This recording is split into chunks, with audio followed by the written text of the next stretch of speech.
we have some breaking news out of Owings Mills, a major shakeup in Ravens leadership. Yeah, Voice of the Ravens, Jerry Sandusky here with the latest. Jerry.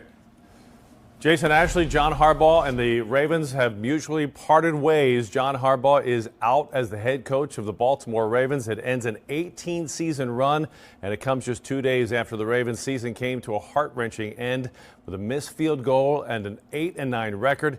John Harbaugh led the Ravens to the playoffs in 12 of his 18 seasons with the Ravens, but this year, a season that began with Super Bowl anticipation in preseason, wound up with a losing record. Only the second losing record since the Ravens drafted Lamar Jackson. Only the second time the Ravens didn't make the postseason since Lamar Jackson became the starting quarterback. John Harbaugh's tenure is elite. He leaves with more than 300 games coaching, one of only 6 coaches to do that with the exact same franchise. He arrived here in 2006, led the Ravens to one Super Bowl victory, 3 trips to the AFC Championship, multiple AFC North Division titles, including 2 of the last 3 years.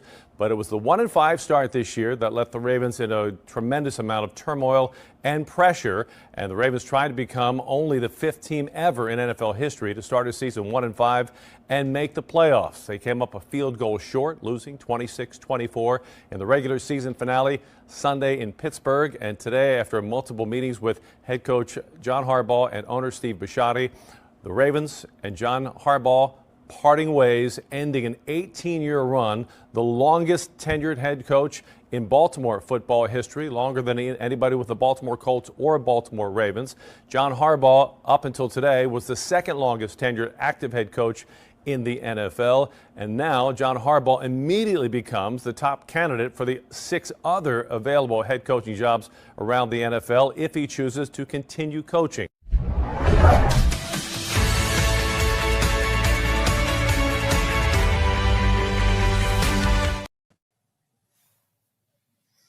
All right, folks, that's from WBAL TV here in Baltimore, and John Harbaugh is out as head coach as the Baltimore Ravens after 18 seasons with the club. So we started a little bit early here. We're waiting for Daniel to join us, and if not, we'll try to get Ashley on, and we'll try to do whatever we can get Daniel on because he's busy with his podcast. So, Adam, what's your take on, first of all, folks, Happy New Year here. Happy New Year. Happy New Year. So what's your take on John getting fired this afternoon? Well, Chris, I think after what happened Sunday night, I think you knew it was coming. It was Tyler Loop missed that field goal. I think it was the straw that broke the camel's back. And a lot of Baltimore fans were unhappy with what happened. I think they're starting to get unhappy with John Harbaugh.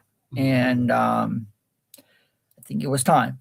I think, should be interesting who they get as their next head coach. Mm-hmm. Like they said on WBAL TV in Baltimore, second longest active head coach in the NFL. So, one heck of a career, and now you start anew. Mm-hmm. Yes, that's true. So, who do you think the Ravens should pick up as their head coach? Well, if I'm Baltimore, I was listening to ESPN before we came on the air, and ESPN's Mina Kimes said that they should go after someone who knows defense quite well. I say go after Brian Flores. I think he would be a perfect fit in Baltimore. Yeah. So, yeah. That's true. The names I heard from the New York Times reporting, Chris Shula from the Rams or Jess Minor from the Chargers on Jim's staff to join them. So that's pretty interesting there. So, well, we'll find out sooner or later. We'll try to get Wilcox on a little bit later. If we have any openings, we'll get him on. If not, we'll try to get him on next week. I guess he had his show at the same time we're doing it, so it was a little hard. Yeah. Chris, is my friend ready? Yeah, well, let me get down the let's set this thing up here. Let me get this off. All right, what is wrong with the internet here? So anyway, let's start the show with there was a Category 5 hurricane that rolled into Dallas. Oh, So here it is. kid. Hold on.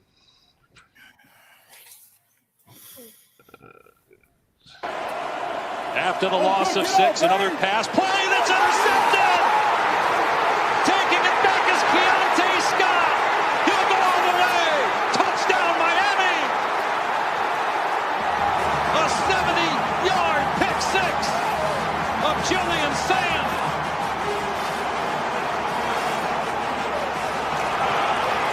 From Keontae Scott is incredible. Watch him read this. Watch him get vertical and pick this pass off and take it the other way. He was hurt down the stretch of the season. He was back against A&M. One of the best, smartest players on this Miami defense. He's been a game. Buckeye fans are heartbroken after yesterday's loss brought the season to an end. Here's how fans reacted after the game. Obviously not a great game. Obviously, we wish the defense would have played better in the first. And I'm ready for the next year. Happy New Year. I told y'all not to come to this stadium. Did not tell y'all not to come to this stadium. Don't come back. No. Oh, that's it, baby. No. All right, I don't condemn what Michael Irvin was doing. Well, yeah. Yeah, I but mean, this is a family program, and he was a little jacked up after Miami beating Ohio State. And then next night after that, we had a great game in New Orleans. So let's play this last clip of the last minute before we bring in Ashley. Give them the lead and likely send them on to the semifinal.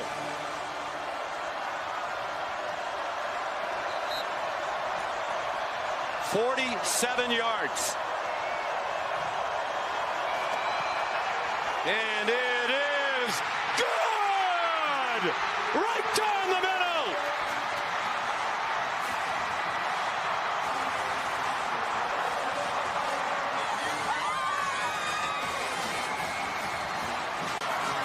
Ole Miss leads by 3 with 6 seconds to go. Georgia fans dealing with the reality, something that never happens. Blown fourth quarter leads under Kirby Smart. Perfect snap, perfect hold. And All right. hey, Chris, is my friend ready? Yes, let's bring her in. And Yeah, so folks, our first guest of the night, she was there at the Sugar Bowl between Ole Miss and Georgia.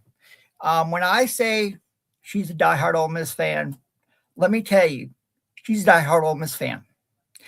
So to get us in the Fiesta Bowl mood, let's bring in a young lady that I know on Twitter who is, I'll just say this. She eats, sleeps, and breathes Ole Miss football. Let's bring in my very good friend Ashley, who is at the Sugar Bowl between Ole Miss and Georgia. So Ashley, thank you so much for joining us tonight and just talk about being in New Orleans for the Sugar Bowl and the atmosphere in Oxford this college football season. Yeah, thank you for having me. I really appreciate it. It's always fun to talk about Ole Miss football and football in general. So you're not wrong. I think I care too much about Ole Miss football. but no, it was great. Like this season's just been like amazing for us in so many ways. I mean, we are at the point where we're, in the top 4 in the nation and, playing for the opportunity to play for a national championship. And so, it is it's certainly a good time to be a Rebel. So I think we've had a blast this season, enjoying it all.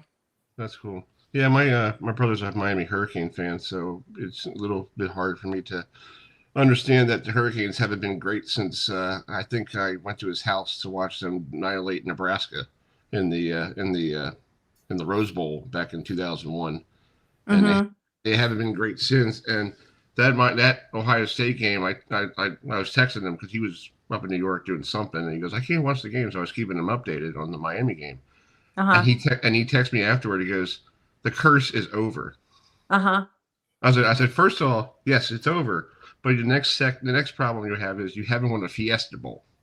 Right. Because they're 0-3 in the desert. Okay. I didn't know that. Yeah. And I did some research the other day. They lost in 1985 to UCLA in the desert. And then everybody knows about the Penn State Miami, in the desert in 1987.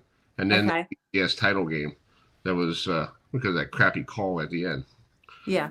Yeah. So I said to him, like, that's the next quest you got to win. You got to win a Fiesta Bowl, and then you go home to Miami, and you're going to be you're going to have the home crowd in your stadium. That's right. That's right. That would be incredible. I hope they don't get the chance, but. Oh yeah. Well, here's the thing. I feel like Miami is on a quest right now, like Ole Miss, but somebody's going to something's going to happen, and somebody's going to not going to be happy Friday morning. Yep, you're right. Because everything is right now lined up. Like, you guys have to win. You guys came back in that Sugar Bowl.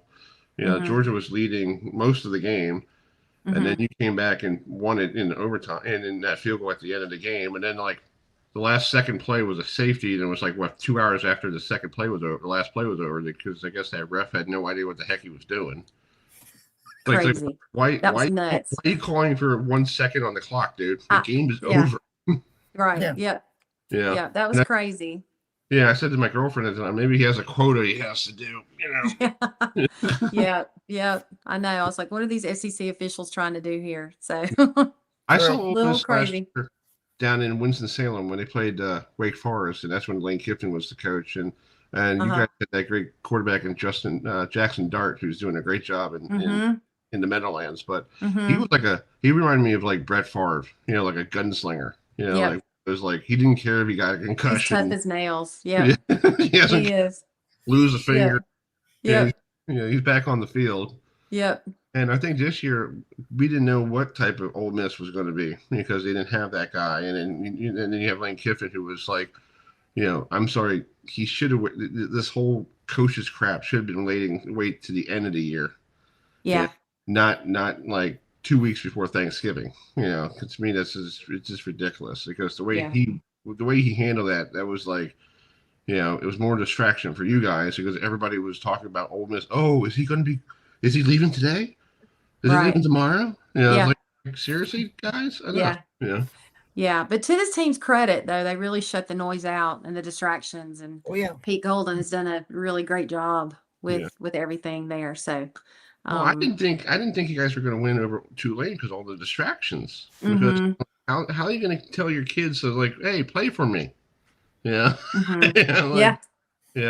When your coach looks at you after Thanksgiving, like, see you, I'm going off to Baton Rouge. Bye. Yeah. But it could be very much a motivator for them, like having a chip on their shoulder. Right. So I think it, I think they were able to drown out the noise and play for each other and and really focus on, what they wanted to do, which is, play for a national championship. Well, I was doing some research before Adam asked you a question. Miami and Ole Miss never played each other since 1951. It's been a minute. It's been a while. I have pictures. I think I put pictures on the.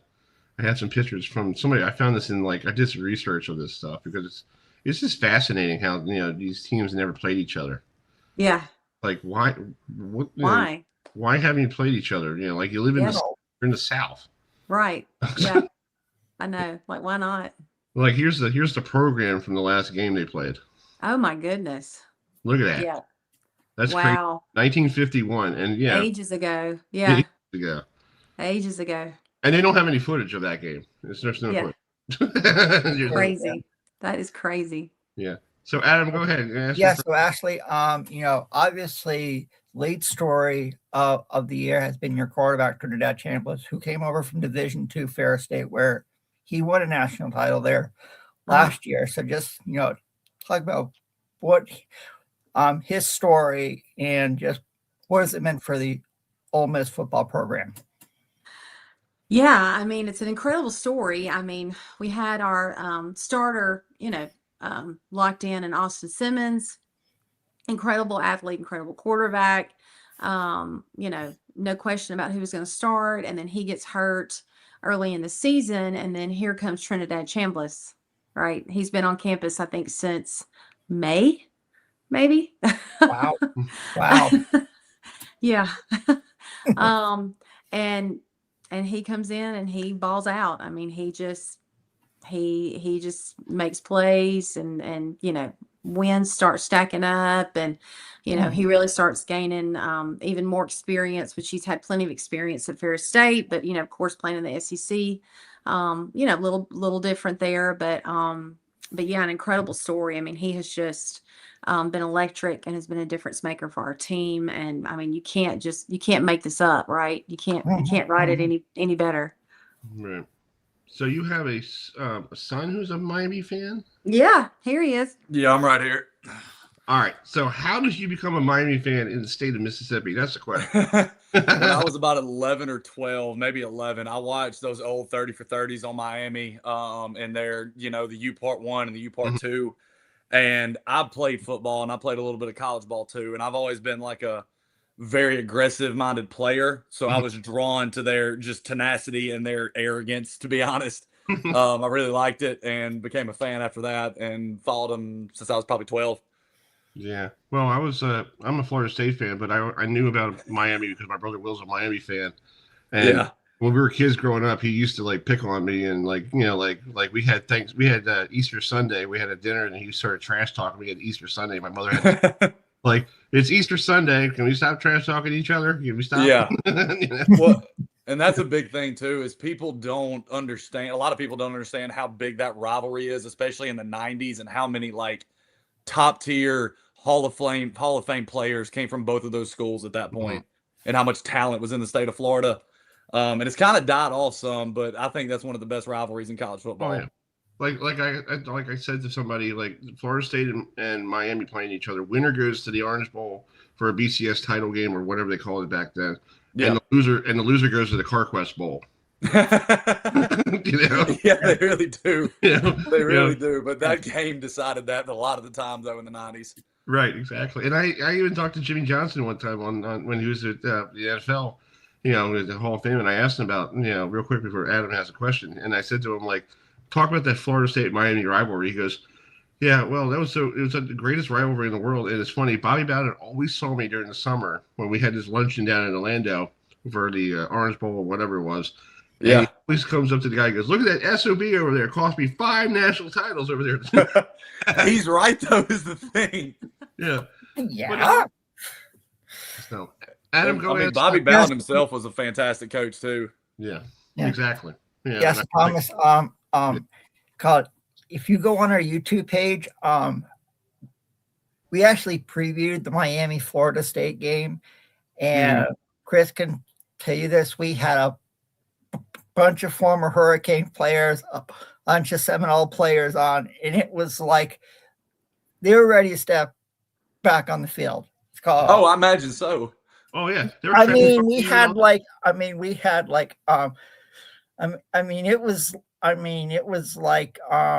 it was insane. So it was the week of the Florida State Miami game. So go watch it on our YouTube channel. But okay, I will. It's called Since You're a Miami Hurricanes fan. What do you think about this Miami Hurricanes team this year, having Carson Beck as your quarterback, Malachi Tony, who is supposed to be a high school senior, has what he's done as a freshman, and that outstanding defense led by Akeem Mesidor and Ruben Bain Jr.? I think they have gotten better definitely as the year has gone on. Their offense has had some struggles. Love Carson Beck, but the Louisville game especially, he had some big mess ups in that game, and the SMU game too. Yeah. But when they've been on, they've been really on. And I'm a very defensive minded fan when I watch, and especially I've noticed this the last 2 games of the season, the aggressiveness and for lack of a better word, just tenacity and ferociousness their defense has brought has shocked me. And I don't think I've seen that level since 2016 Bama with that defense that was led by Reuben Foster. Personally, for the last 2 games I've watched, I've just been shocked at how just aggressive and the gang tackling they've done too, which is a hallmark of a great defense in my opinion. Yeah. Well, I need to ask you a question. So your mom is a Ole Miss fan. You're a Miami fan. Yes. So who has a bet going on for who's going to buy dinner or make dinner on Friday night? That's the question. Honestly, we haven't done that, but if she's up for it, I will make a bet. If it's Come on, Ashley. dinner, Ashley, I'm up it's for called, it. you need to make a bet with your son. Come on now. Yep, I'm in. what is Okay. it? All right. And we want you guys to I'll film make it. dinner. I'll make whatever you want, or I'll just take you out. Okay, I can do that then. I'll just take. Okay, I'll that take works. him It's out. I can called, do that I too. mean, Yeah. I mean, Or he'll loser take me pays for out. dinner. I mean, If I don't know. I mean, if they win, I'll pay for dinner. If we win, she will. Yeah. We can do that. That's a good Yeah. idea. That's okay. Okay. And you guys, and you like film it, and we'll put it on next Tuesday. All right. Okay. Yeah. I mean, it's like, Thomas, when your mom said that you were a Miami Hurricanes fan, I was like, okay. It's like, okay. So it's like, I'm assuming you guys are going to watch the game on separate TVs on Thursday night. Yes. And it's called, so if Separate I hear locations. screaming He will from be in his Mississippi, apartment. I'll I'm know. gonna be here. Yeah. Okay, we can't. so if I yeah. hear screaming from Mississippi, either from you, Yeah. Ashley, or you, Thomas, I'll know. Yeah. Well, Mhm. it's the funny thing is, I have my brother who's a Hurricane fan in my ear, so I'm probably working. I'm working Thursday night, but I won't be watching it. But I'll be ringing things, and all of a sudden I'll be like, have to stop because I'll be like, something's going on. Yep. Yep. Yeah, no doubt. My brother, No my brother doubt. I'll be yells. getting to the game late. Yeah, he screams, yells. He broke controllers. And sorry, Will, if you're watching. Ooh. You know, but I don't blame him one bit. yeah. So like the other day, Nicole, my girlfriend and I were watching the Ravens game, and the Ravens lost, and she slams up and down. I'm like, oh, that's just minor. Yeah, like my brother That's broke nothing. controllers, broke things in his room, punched a wall, and then I'm like, yeah, this is like whatever, dude. Yeah. Like Yeah. Yeah. I mean, it's like, and I will say that when I say Ashley he sleeps and breathes Ole Miss football, it's called if you guys are watching this on Twitter, it's called Ashley can it's called Ashley's Twitter page is all about Ole Miss football right now, right, Ashley? Yeah. Yep. It's like Oh, it always yeah. is. Oh yeah. Well, I'm a lifelong fan, so we've had some lean Well, years. yeah, I mean, so I can remember when Ole Miss won. I remember when the Ole Miss baseball team won a College World Series title in Omaha, and no one thought that they could do that. And it was like it was a credible story back in the day, a few years ago. So, Yeah. definitely enjoying the ride for sure. oh yeah, and it's like oh yeah, it's been. I mean, it's been nice. I mean, you don't have Georgia, Alabama, right, LSU, Tennessee. It's called you don't have the Blue Bloods of the SEC playing for a national. I mean, almost at the semifinals. You have Ole Miss, and it's like I don't think at the start of the season no one thought that Ole Miss or Miami would be here playing for a spot at. I didn't. Yeah, you didn't, did you? Oh, okay. Yeah. Okay, I Thomas. think I Ole thought they were Miss gonna is do it picked to last be year, like but- 7th or something in the conference, I think. Yeah. So yeah, I don't think anyone saw this coming. Like No. either team. Yeah. But it's And, funny. Both teams never played for a conference championship. It's like Miami. Right. And so, no offense, Miami should have been there in Charlotte because I'm sorry that ACC championship game. Yes, it was great. Don't get me wrong. Duke won. It was very nice, but you would have had in Georgia Tech play each other. That would be a little bit better ratings instead of Duke. No offense to Duke. No offense. Right. Yeah. Yeah, it's called Ashley and Thomas, Chris and I were in Charlotte for the ACC championship game that Saturday night, and it was like the tiebreakers for the ACC is nuts. And now next year you had the ACC. Some teams are playing an 8-game schedule, some are playing a 9-game schedule, and it's like if without the tiebreakers this year we're crazy. Uh-huh. I don't want to think about next year because it can be insane. In Thomas, it's called Chris and I. We've attended the ACC kickoff in Charlotte over the past few years, so we've gotten a chance to get to know head coach Mario Cristobal, offensive tackle Francis Mauigoa. So I love him. It's been a blast for us. Cool. That's awesome. Yeah. Well, guys, we got to get up against the clock, but thank you so much for coming on tonight. Yeah, absolutely. Enjoy the game, and we'll talk with you guys on. We'll play that video Tuesday of who wins that goes to the dinner. How about that? All right. Nice to meet you. All right. Thanks, Ashley. Thanks, Thomas. Guys, thank you so much. Thank you. Bye.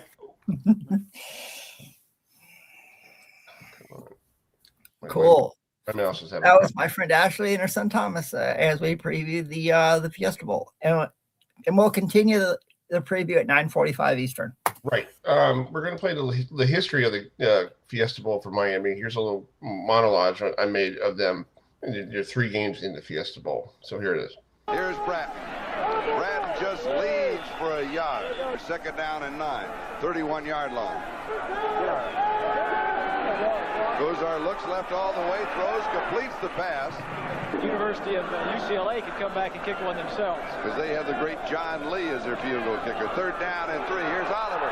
Oliver first down to the 12-yard line.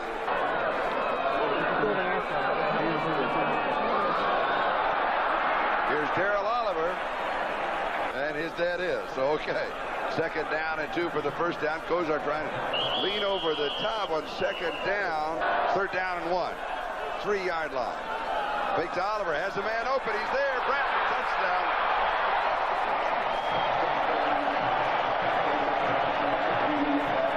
Redshirt freshman Melvin Bratton has now scored 2 touchdowns in the ball game.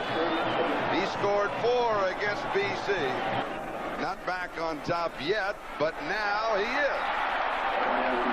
37-36, the Canes by 1.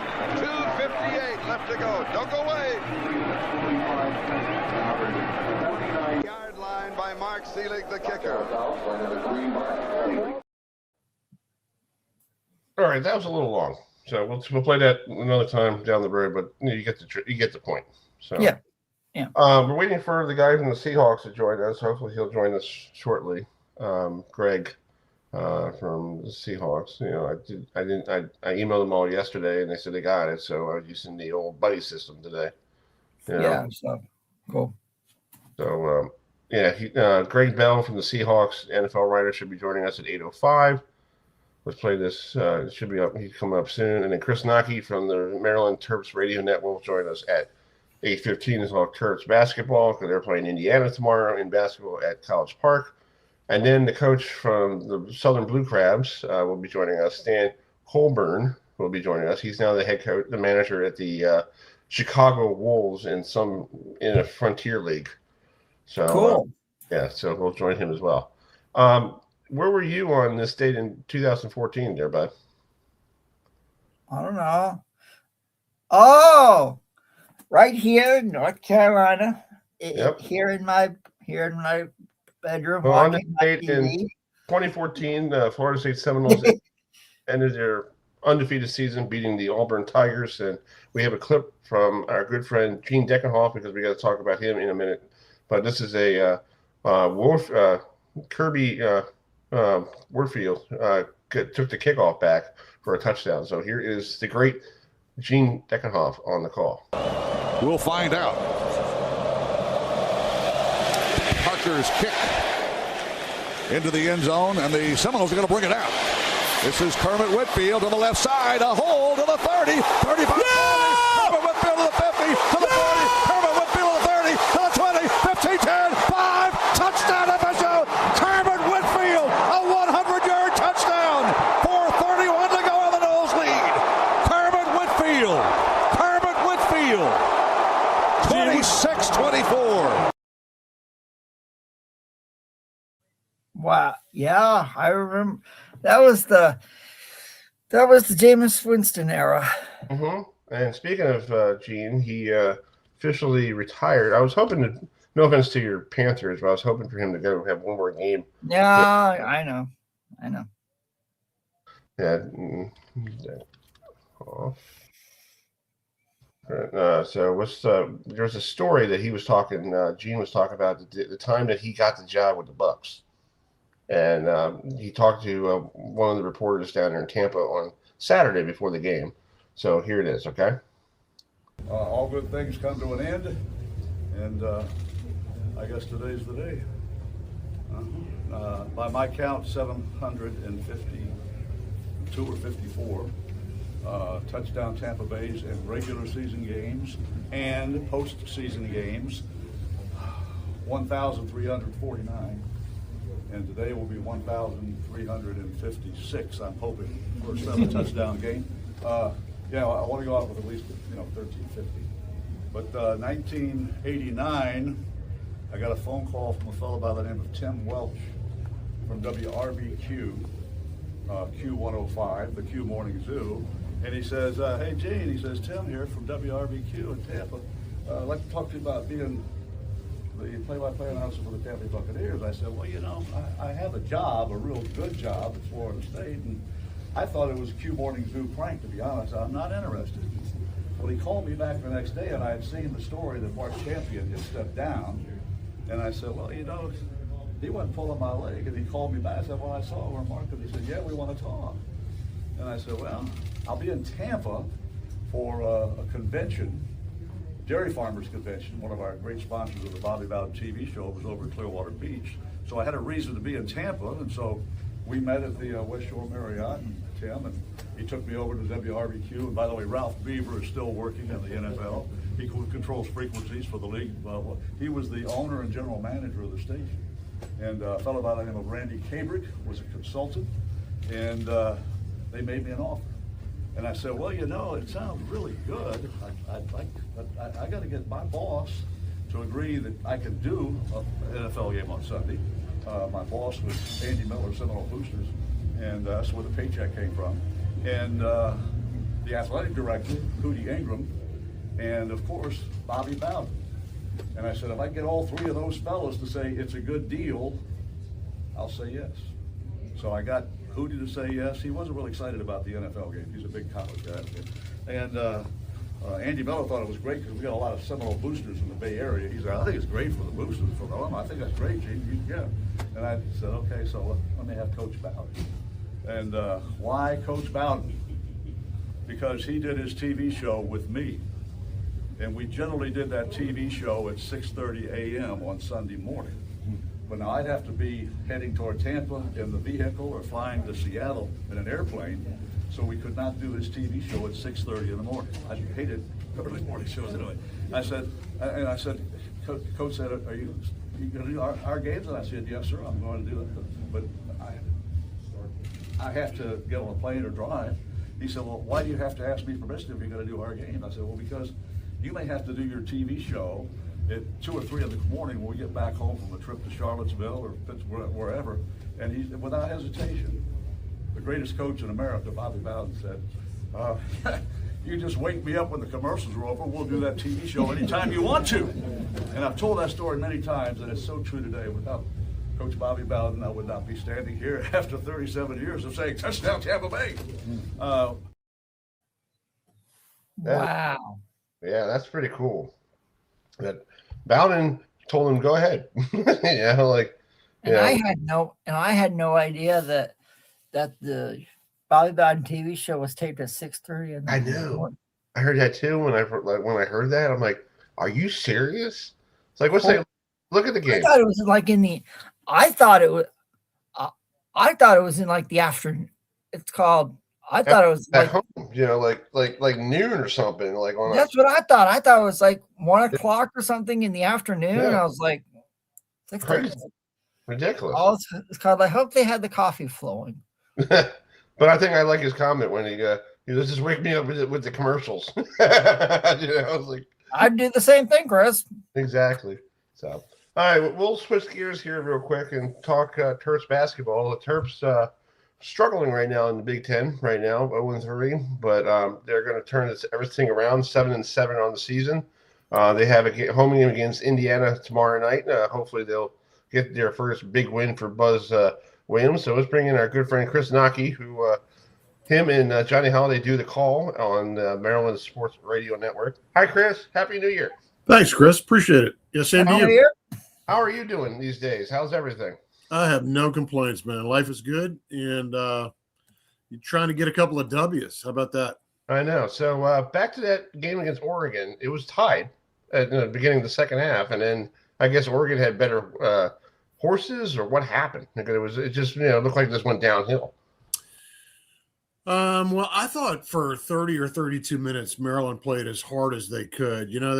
Ultimately, the way college basketball works these days, got to make shots, got to be able to hit threes. Terps at the end of the day were 7 of 35, really struggled from 3-point line, but a game was tied at 43 with about 10 minutes to play, and Terps hit a wall. Oregon's just solid. They're not great. They just kept kind of pounding it inside, and Maryland went through a critical 3 or 4 minute drought of not being able to put points on the board. And that was kind of the tail of the tape right there, unfortunately. Yeah. So tomorrow night, Indiana comes to town. That's another home game for you guys against trying to get the first win in the Big Ten. So, you played Michigan really well at home, lost to them it was a good game. It was a kind of back and forth game at home. Then, you played, and then you played Oregon. What do they got to do to get this first win? Because Buzz is looking for it's like he needs a first win to get this thing. You can't go 0-21 in the Big Ten. You need to finish. You need to finish a game. That's for sure. They're just as presently constituted without their best player available for El Payne. It's just tough. They're limited in terms of manpower. I would agree with you. The Michigan game was as well as they played all year long. And honestly, if you looked at what Michigan has done this year, Maryland played them better than anybody else has. That Michigan team, I'll tell you, Chris, and this is not hyperbole, that is the best Big Ten basketball team I've seen since we went into the conference, Michigan. They're absolutely loaded. They're like a Noah's Ark kind of a thing where they got 2 of everything. And size is impressive. The outside shooting is impressive, and they got the best player in the conference. So the fact that Maryland, and it was a deceptive, I think the final score was 19 points. It wasn't that way. Maryland was up 5 in the middle of the second half. It was a much closer game than that. But, they had Farrell for about half of that game. It's one thing to put yourself in the conversation, and it's another thing completely to be able to finish a game. And that's sort of the difference between those that advance in March and those that don't. Part of it is they're a little undersized without Farrell. Quite honestly, they don't have I wish they had a little bit more, talent than they do right now. Guys haven't played, I think, to their capabilities. Yeah. But it's early. It's still early January. You hope that these guys sort of play to the level on the back of the baseball card, if you will. Yeah, I don't know how he's still playing after that horrible injury in Marquette. I was like, ew. It was awful. I mean, and I was down. It was like, how did your leg give way that way? It's funny. I just went back a couple of times. I'm like, what the heck? It's funny, I guess it pays to be 21 years old and built like Hercules. I guess Adam could agree with that, right? I mean, sure. Right? Sure. Yeah. Oh, sure. Oh, sure. I feel it every day now. I'm 44. I get up and I'm like, ugh. It's funny. We after the game, it was a great win there at Marquette, and the way Maryland travels is there were 2 buses, and I was on the second bus, as is usually the case. But I was on the second bus, and somebody said, "Hey, you guys are going to go you're going to go to the hospital and pick up Farrell." And I'm thinking, oh man, the last thing I want to do is go by there and see this guy on a walker or with crutches or in a wheelchair, And we go pull it up in front of the hospital there in Milwaukee, and Pharrell comes walking out like It it didn't happen. was a Sunday at the park. And I'm thinking that is the most remarkable thing, because I had a great angle for how he landed. I could hear him yell when he landed. I think he was scared as much as anything else. For anybody who's ever undergone something like that. But I watched him walk to the bus, and I'm thinking that is unbelievable. The power of a 21-year-old body, I guess. Yeah. Well, my dad told me stories about the Knicks, with the guy in Game 7 in the 1970 NBA Finals, Willis Reed. Yeah, Willis Reed coming out of the tunnel after he did something and he didn't even know he was going to show up. Willis was definitely hurt, and he didn't play that long in the game. Right. He came out to provide sort of that moral support and that energy out of that locker room. They shot him up something fierce for that appearance. Yeah. And it paid dividends for sure. Yeah, exactly. And we have a question for Chris. Yeah, so Maryland has had one heck of a schedule this year. Their non-conference schedule has been nuts, insane with the teams that they've played. So do you think that tough non-conference schedule has got them ready for Big Ten competition, even though they haven't won a game in the conference yet this season? I guess that remains to be seen until you actually do win one of those games. But I think that sort of Buzz's MO. He's not going to play down. He's going to play up. He's going to play. For instance, one of the things you referenced there, Adam, was we played in the a Players Era tournament in Las Vegas over Thanksgiving, and we played 3 high-level games, and we're back there again next year. I think that's just and the year after that. Oh, wow. Okay. So I think that's just the way Buzz wants to conduct business. Is he wants to play against the best teams. Bruce Pearl, who was at Auburn, used to have something. I thought this was really interesting because his schedule was always a baton death march, right? They played anybody who would schedule them.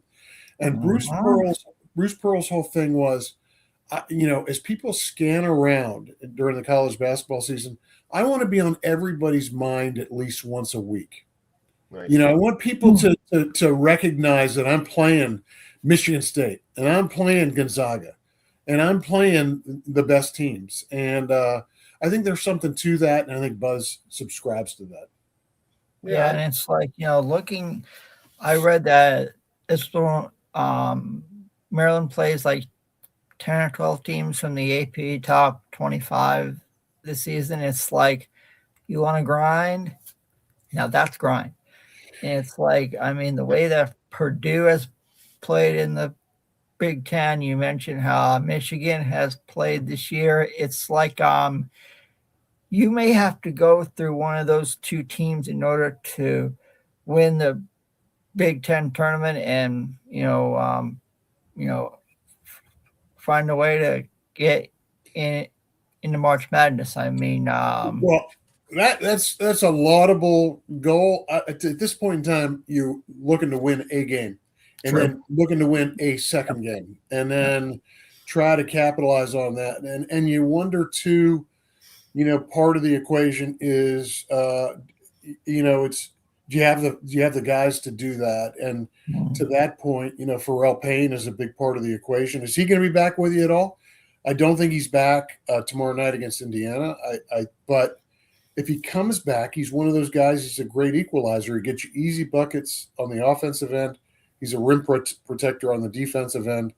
So, there are a lot of variables at play here right now.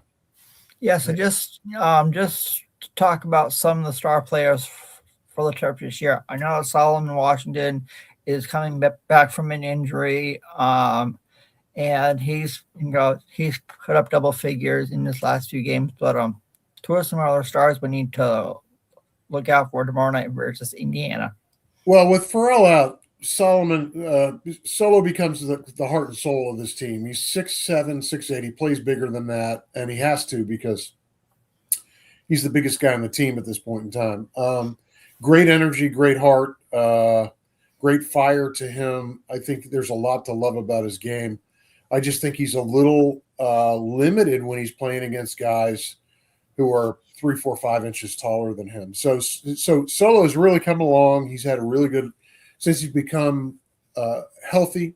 Since the start of December, he's played really well. He's played to the level I think Maryland fans would have hoped for him.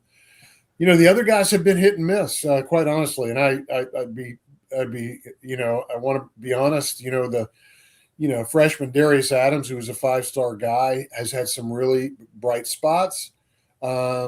He's got to be more consistent, as does Miles Rice, who started at Indiana last year. Isaiah Watts, all these guys are really capable, but they haven't played, more importantly than played to a certain level, they haven't sustained a certain level. And that inconsistency has been a problem because you can hang with teams for a while and then you hit a wall and you wonder who's going to get that next big bucket. Right. Well, Chris, I want to say a happy anniversary to your podcast because I was on my Facebook earlier, and I guess you guys started this back in 2020 on this day. Is that right? Well, yeah.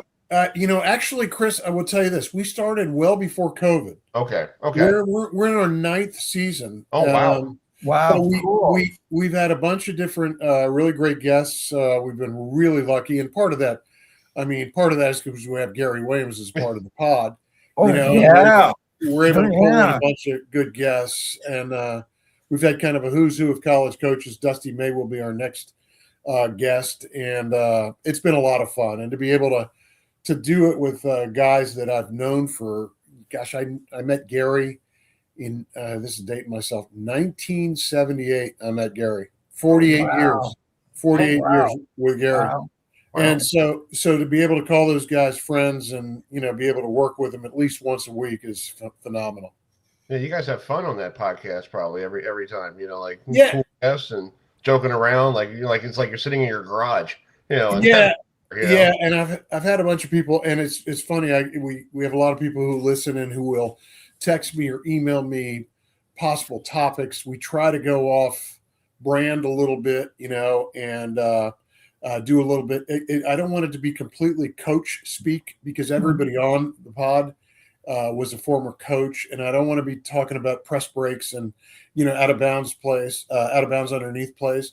I want to have fun with it, and Gary's a big part of that. He's got a good sense of humor, and the great part about Gary too is that, like, on purpose, I never tell him in advance what we're going to talk about. I bring it to the table. Just to kind of get a visceral Gary Williams style reaction. And sometimes you see the smoke coming out of his ears and sometimes you don't, but it's great fun being with those guys. Yeah. I met Gary Williams once at a golf tournament. It was one of those like web.com tours, and I had a chance to talk to him afterwards, and interview him. He was a cool dude, cool guy. Well, if you get him outside of that rectangular basketball court, he's phenomenal. But if you're on the court with him, or if you're sitting across the huddle from him, which I have done when I played, it's crazy. It's intense. It's frightening.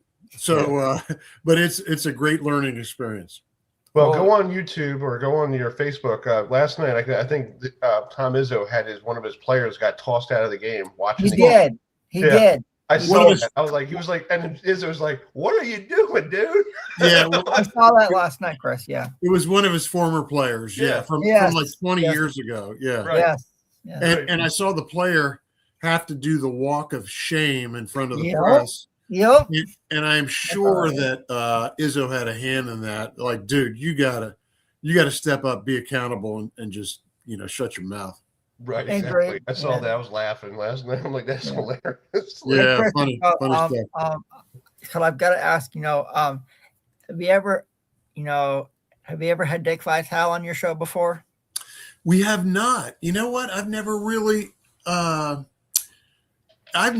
thought to have him, and I appreciate that. We've had a bunch of guys TV guys. We've had a bunch of those guys who have come on, and they've all been entertaining. I know Gary has has a relationship with Dick, and I suppose we could get him on. Why? I mean, after everything that Dickie V has been through, battling cancer so many times and won, it's like, he probably, when I saw that, he did his first game last year. I believe it was at Clemson. He was between Duke and Clemson, and it was like, to see the reaction and to see all the fans, and then this year when ESPN announced, the Dick Vitale Invitational in Charlotte, it was being Texas and Duke, I was like, cool.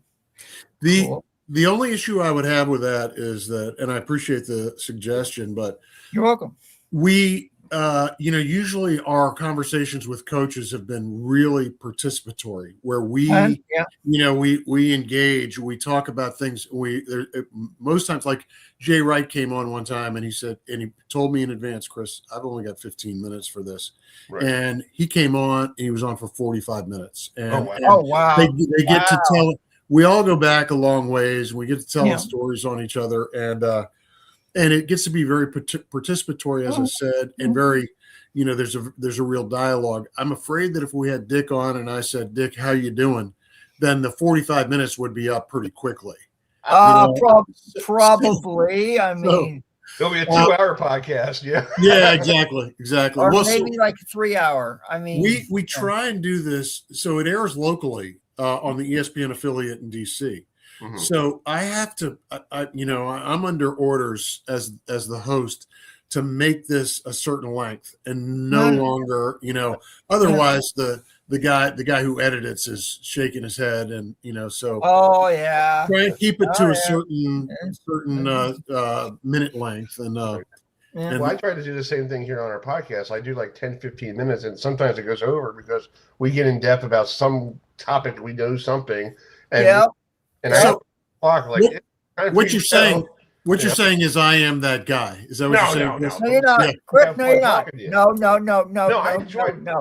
Chris, when I know it's basketball season, because we're done with football, except for Miami's playing in the college football playoff. My brother's a Miami fan, so I got to listen to that garbage. But anyway, I know when college football starts in January, I know who to talk to because it's you. You mean college basketball? Yeah, it's like you start changing my focus on the college basketball, going, oh, March Madness is coming up. I'm here for you, man. I'm here for you. I'm not ready for basketball in October. To me, it's like it's football season in October. I hear you. Yeah, it's like to me, it's like we had Pat Scarry on during the his conference, and I'm like, I'm not ready for basketball yet. But when basketball season ends, I'm like, can we go back to basketball? Well, college basketball is relative to other sports, it's a fairly brief window. It's not like the NFL lasts forever. College football now lasts forever and a day. And so that college basketball window, particularly when people start to pay attention to it, to the end of and then to the end of March, as I said, the window's pretty short. Right, exactly. Well, Chris, I hope you have a great broadcast. Tell Johnny Howdy I said hi because I don't know. Is he on the broadcast tomorrow? Because I know you had some. He is. He will not be coming to California. We the next day we travel. We go to UCLA, USC. Johnny's not making that trip west, but he will be on the Indiana broadcast. That's cool. Well, tell him I said hi, and you and your family. I hope you guys have a great New Year, and I hope to catch you before the end of the year. I'll try to get down there to a Maryland game. Right now, I'm like my schedule's different right now. I get it, man. All right, appreciate the time. All right, we'll talk to you soon. Okay? All right, thanks. Okay, bye. Thanks, Chris. All right, that's Chris Knoche from the Maryland Sports Radio, Terps Radio Network. Indiana takes on Maryland. You can listen to the great Johnny Holiday, who Adam had a chance to meet too. It was really cool when I was down there last year. Johnny has some great stories. He was telling me a story when I was down there. Like I was there listening to him talking to one of the broadcasters from Towson, and he goes like, "Yeah, I went to FIU, and they looked at me and I said, where's the press box?" And the guy goes, "That trailer over there." He goes, I remember that from last year. Over there, and it was so funny and stuff. So anyway, Adam, you want to welcome in this next guest? We're going to talk some baseball. So okay, so He used to Chris play manager down in Waldorf, Maryland. Okay, so these Chris, you know him better than me, so I'll let you introduce him. All right. Well, we're going to talk to the former Southern Blue Crabs manager who spent a lot of years down in Waldorf, Maryland, Southern Maryland. Very nice place to go to watch a baseball game. They have a rule that they have houses, Adam. They're built behind right field. So that's why they start their games at 6:30 at night, because they want to get done by 10, because I guess the parents and the people got all ticked during the school season. I believe it. So let's talk to Stan Colburn, who used to be the manager there at Blue Crabs. Now he is now in Chicago. So hi, Stan. How you doing? Happy holiday. Can you hear us? Stan, can you hear us? Stan? I don't think you're there. Stan? Are you there? Stan, can you hear us? Hey, Chris, it's Yeah, I'm going to log off. Yeah. Yeah, let's try this. Let's see. Yeah. Okay, hold on. Call him. Yeah. Yeah. Log off and try again.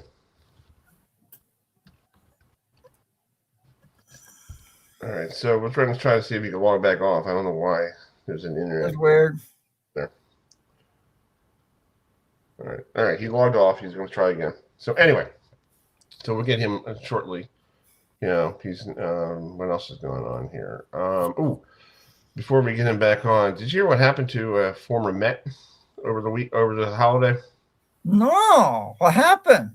All right, here it is.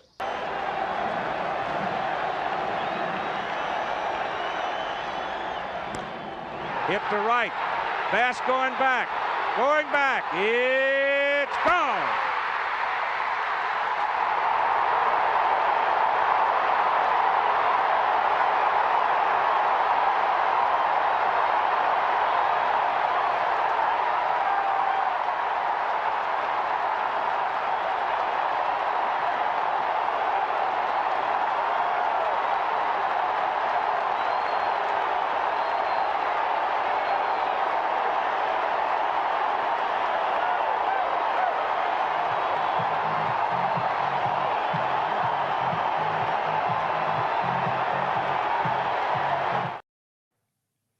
Oh, you mean that player? He's in a lot of trouble, Larry. Now that you say that, he pulled over. Yeah, I think I heard something about that. Yeah. So he's in a lot of trouble after up in Scranton, Pennsylvania, where I used to drive paint. I know where that is. It's called. All right, let's bring in Stan here. I think he's ready. Let me see if he's there. So okay. Hi, Stan. Can you hear us? No. It's called Chris. Call him. Yeah, let me just call him here. Let me try to. Chris, call him. Yeah, I got his phone number. Hold on. Yeah, call him. Yeah, I know. Let me tell him I'll call him. I will. Folks, it's called First Show of 2026. Isn't technology. Yeah, I don't know what's going on. So let me Yeah, cost. Let me get his number on here. Yes. All right. Yeah, so hold on here. My parents are already having fun with Harbs getting fired. So Oh, you mean they don't like that? Well, my parents are not Ravens fans. Yeah. So anyway, let me try to get Stan on here. Let me call him. Let me tell him what. All right. My technology around here stinks. And technology, wonderful, folks. It drives me insane. This phone is driving me nuts. I'm trying to get to his. All right. Come on, phone. And technology, wonderful. Yeah. Let me call him up on the phone here. We got time until what's his name going to join us? Yes. How does this stand? Hello. Hi, Stan. It's Chris Heidel. Can you hear me? Yes. Hi. Thank you so much for coming on. I'm so sorry about the connection with the internet. I apologize for that. I don't know why it doesn't work. So thanks for coming on the program on the phone. We got you here. So thanks for coming on. Happy New Year to you and your family and all that stuff. How's life going for you right now? Was that Chris? How's everything going? Yes, it's Chris. Chris and Adam. Yeah. Yes. Okay. Yeah. How are you doing? Everything's good, man. I'm down here in Florida. I'm at the Minnesota Twins fantasy camp that they have this time of the year. Oh, nice. Every year we have about 180 campers that come in from all over the United States to be a part of this down here in Fort Myers, Florida, where the Minnesota Twins have their spring training. We got Herbeck down here, and Tim Laudner, Tom Bernansky, Gino Larkin, Frank Viola.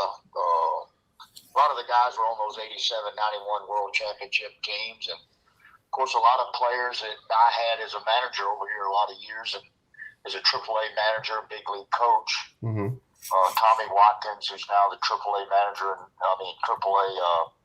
actually he's a big league third base coach with the Atlanta Braves. So Tony Oliva's here, Hall of Famer Tony Oliva, Bert Blaulevin's here. So we're having a good time at this fantasy camp. Nice. Well, yeah, I met Frank Viola when he was with the Mets single A affiliate with the Brooklyn Cyclones, and it was pretty cool. And we had him on our program, and my brother Will is a big he grew up watching Frank Viola because he pitched left-handed. My brother pitched left-handed and right-handed, and he used to pitch like Frank Viola when I was a kid. I was like, dude, that looked like Frank Viola, dude. But there you go. Yeah, but he looked pretty good. But it was good to have him on the program, and it was really cool. But that's cool. You're down in Fort Myers. How's the weather down there? Beautiful. It's it's mid-70s, 80s. Oh, nice. During the day, real nice. We did have a little cold spell last week, but the camp's been going great. Again, we have, these guys, I don't know how to do it. We play 2 games a day, 7-inning games, and take a lunch break, and they get out there again, and, have banquets at night where we have, a lot of entertainment. We have, game MVPs and give trophies away, and it's just what it is. It's a fantasy camp. It's guys who are longtime Minnesota Twins fans that loved all the players on those great 87-91 World Championship clubs, and a lot of your current players and former managers and coaches. Ron Gardenhire's down here who managed the Twins a lot of years. And, it's just a lot of fun for us to get together for a week and kind of reminisce old times. Yeah, Ron used to be a former Met because when I was a kid growing up, he was on the Mets when I was a kid. Yes. Yeah, and I remember. Former Met. And ask him if you talk to him. Ask him about those guys. Talking about Mets. That '86 World Championship Club. Of course, Gary Carter, Hernandez, and Ray Knight, that by Hojo Johnson, Strawberry, and those guys. Lenny Dykstra, I think, was there. Yeah. Barry Lyons, a dear friend of mine, being from Mississippi, Jackson, Mississippi. Barry Lyons was a young man down on the Gulf Coast of Mississippi that got signed out of college by the Mets in the draft and worked his way up and was kind of a backup on that '86 World Series Championship Club in New York there. Barry did spend a little time there. I know he got hurt most of that year in '86, but he did end up being a part of that World Series team, and he always had talked about those '86 Mets. Yeah. We had Barry on the show a couple times, and he's a really cool guy. And for me being a Met fan since I was like a little kid, it's like great to talk to some of these players. I grew up watching. Like Gary Carter. I had a chance to meet Gary so many times, and and I heard that Lando Cepeda pulled me aside one day and told me that he wasn't doing well. And I was very upset that day. I got to be the bullpen catcher in 1980 for the American League All-Star team out in Los Angeles, out in Dodger Stadium that year, and I didn't get to meet Gary that year out there, and of course, what a great! I was a major league player at the time, and got a call from Lee McPhail to be the bullpen catcher. Had Sundberg and Lance Parrish and Nice. Carlton Fisk, the American League catchers. Mm-hmm. But I always wanted to meet Johnny Bench, who was a great player who I kind of idolized all my years coming up through the minor leagues to see, and him and Gary Carter. So it's good to meet all those guys. So, yeah, it was tragic what happened to Gary. Left us way too soon, but a lot of good memories of him. Yeah. So let's talk about your new job. You're going to be working in Chicago after years down in Southern Maryland with the Blue Crabs. So how did that come about? I know you were doing so well down at Southern Maryland with the team down there, and then December 9th you decide to resign, and I guess Chicago needs you now? Yeah, Chicago Dogs. I know the ownership up there. I had been there 1 year. The first year they started that club as a coach under Butch Hobson. Okay. Long-time great Boston Red Sox player. He was there and brought me aboard, and I kept up with him. My twin brother's there. He's been there now since 2021 as the pitching coach. Of course, Stu and I worked together, 8 years in AA and AAA as a manager pitching coach with the Minnesota Twins back in the early 2000s. So, there's new ownership. They come in Southern Maryland. Great people. I got along with them great. They love me. I love them. Mm-hmm. They did make a lot of changes in the front office there. They relieved the duties of the general manager and all her staff, Courtney Knoche, and just a lot of changes were happening. And I was, I was flattered. They did offer me a 2-year contract to come back and manage for next year. But I just felt like change is what I needed to do. The contract offer from Chicago was very appealing. It was a 3-year deal, and I was very flattered at that. But it wasn't about the money, or it wasn't about the 2 to 3-year deals. All it was about, basically reuniting back with my twin brother Stu. We had some great years in Minnesota together, and of course that ended in 2009 when they sent him back to AA when I was in AAA. And so it's been 16 years since we've been together, or maybe longer than that. And I just felt like it was time. Yeah. We're both been in the game as players and coaches and managers, over 50 years. I think this is my 54th year coming up, and Stu's been in it 51 years. So I'm not saying time's running out, but hey, getting on up in age, and for this opportunity to happen again, it's a tribute not only to the Chicago Dogs organization, but getting back together and giving us that opportunity. Southern Maryland was great. Yeah. As far as the transition, their ownership understood.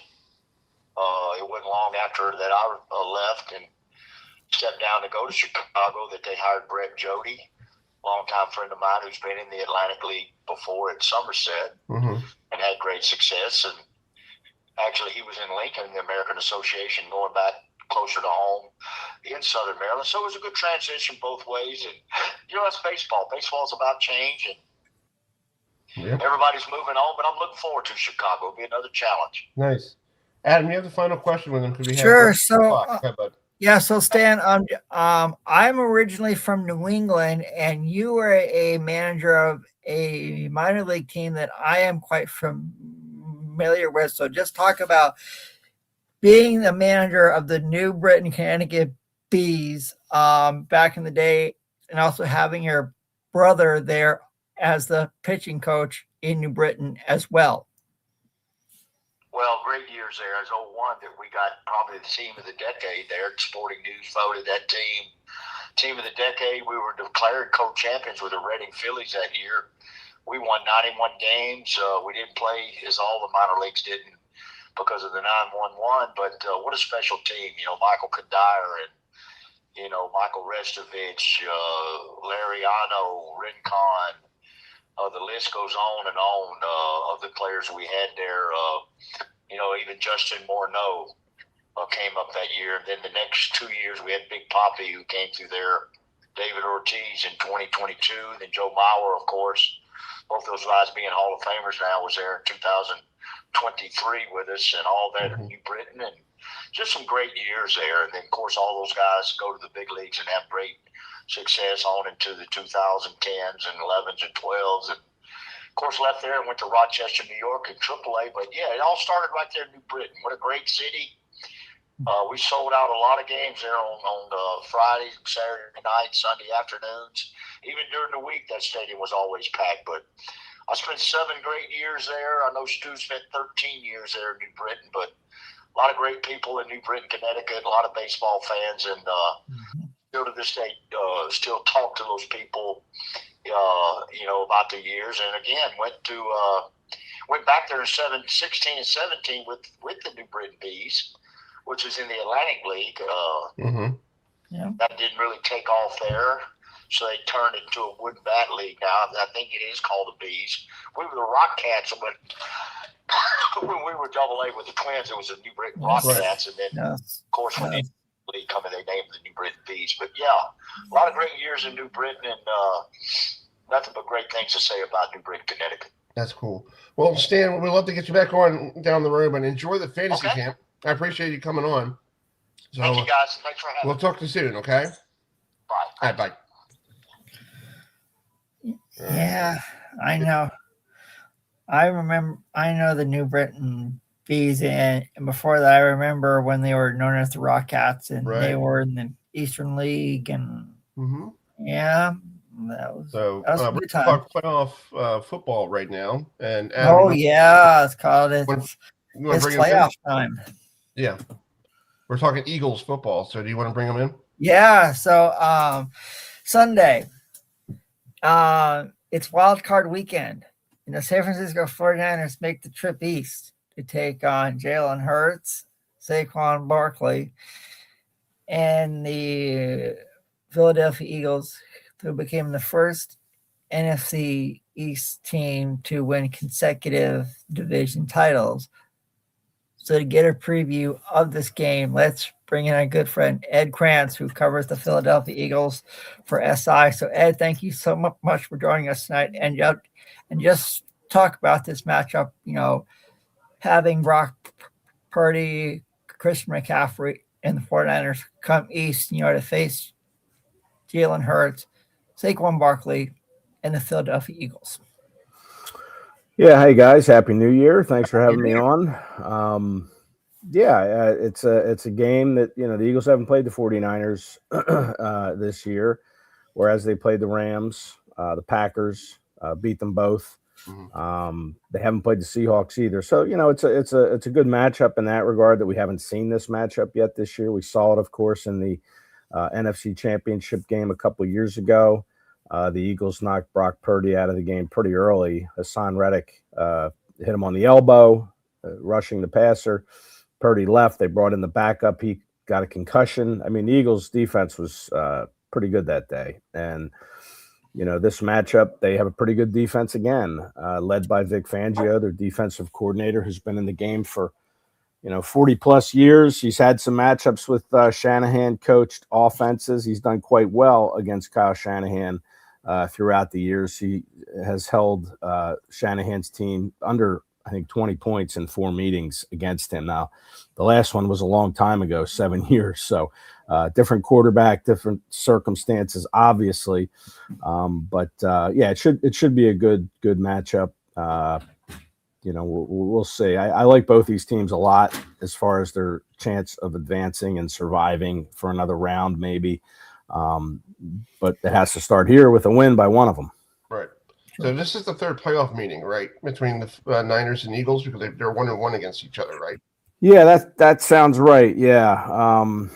I don't know when the first meeting was. I think it was in the rain in Candlestick Park. I think it was one of the. No, it's going back a while. Yeah, Candlestick. Back when they actually played in San Francisco. They don't play anywhere near San Francisco now, but they're still called San Francisco. That was. I guess that was in the postseason. Yeah, I see you have a film clip here. That's pretty cool. So this would be their third meeting. So I guess you could call it a rubber game if you want. But every year is different. Each team's different. So, we'll see how this one pans out. And like you said, the second one was the NFC title game, and I remember watching that at work. And they're like, you guys just blitzkrieged Purdy and broke his hand. And then and they brought in this backup, and I came back in for a break, and it was like, you guys are blowing them out. I'm like, can we turn this channel? I remember that game. Yeah, I think it was his elbow. I think Purdy hurt his elbow. Something with elbow or something. But it was like the third play in or something like that. They got him. Yeah, it was pretty early. They tried to block him with a tight end, a backup tight end, which, I don't know why he would try that, but Kyle Shanahan thought that might work, and Hassan Reddick blew him up and was right in Purdy's lap as he was throwing the ball. So, you're going to have to do the same thing in this game. You're going to have to block this Eagles defensive front. Fangio likes to just get by with rushing 4 guys. Jalen Phillips has made a huge difference for this team after they got him at the trade deadline for the Miami Dolphins. Jalex Hunt became the first player in Eagles history to lead the team in sacks and interceptions. He had 6.5 sacks this year, 3 interceptions. This is a guy that they considered a project when they drafted him in the 3rd round. I don't know how much you know about Jalex Hunt, but he started his career as a safety at Cornell, so he's a bright kid, was in the Ivy League. And then he grew. He put on weight. He grew a couple inches, and he moved to edge rusher and transferred to Houston Baptist, a little school in Houston, obviously, Texas. And the Eagles, I thought it was a project pick. And, this kid, he's in his 2nd year, and he's one of their, to me, best defensive linemen. So, again, Shanahan's going to have to figure out how to block this front. Jordan Davis having a monster year at nose tackle, Jalen Carter, phenomenal defensive tackle. And then you have, obviously Jalex Hunt, Jalen Phillips, who they brought in, Nolan Smith, Brandon Graham has come out of retirement. He's had 3 sacks in 2 games shortly after he unretired. So, it's a fearsome front. And Purdy, he's going to have to get rid of the ball. He has a tendency to hold the ball maybe a little bit too long. Sometimes he always keeps his eyes downfield, good at scrambling, keeping plays alive. But if the Eagles can stay disciplined in their, in the rush lanes, they could make life difficult again for Purdy. Yeah, and I didn't, I was watching the 49ers a couple weeks ago against the Bears, and that was like a shootout on Sunday Night Football. It was like back and forth, like first to 45. That's what I'm thinking. Who's going to get to the 45? And then last Saturday, I guess the Seahawks found a way to stop that offense because they only gave up 3 points. So you don't know what kind of 49er team is going to come into Philadelphia on Sunday. The one that could put up 45 or the one that only scored 3. It's like, you don't even know. It's a crapshoot right now. It's like, who's going to be ready to go?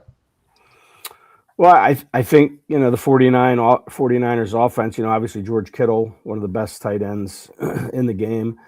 He's healthy, which is good for San Francisco. But it all starts to me with Christian McCaffrey. I mean, this guy leads the 49ers in rushing yards with 1,200 plus. He's got 10 rushing touchdowns.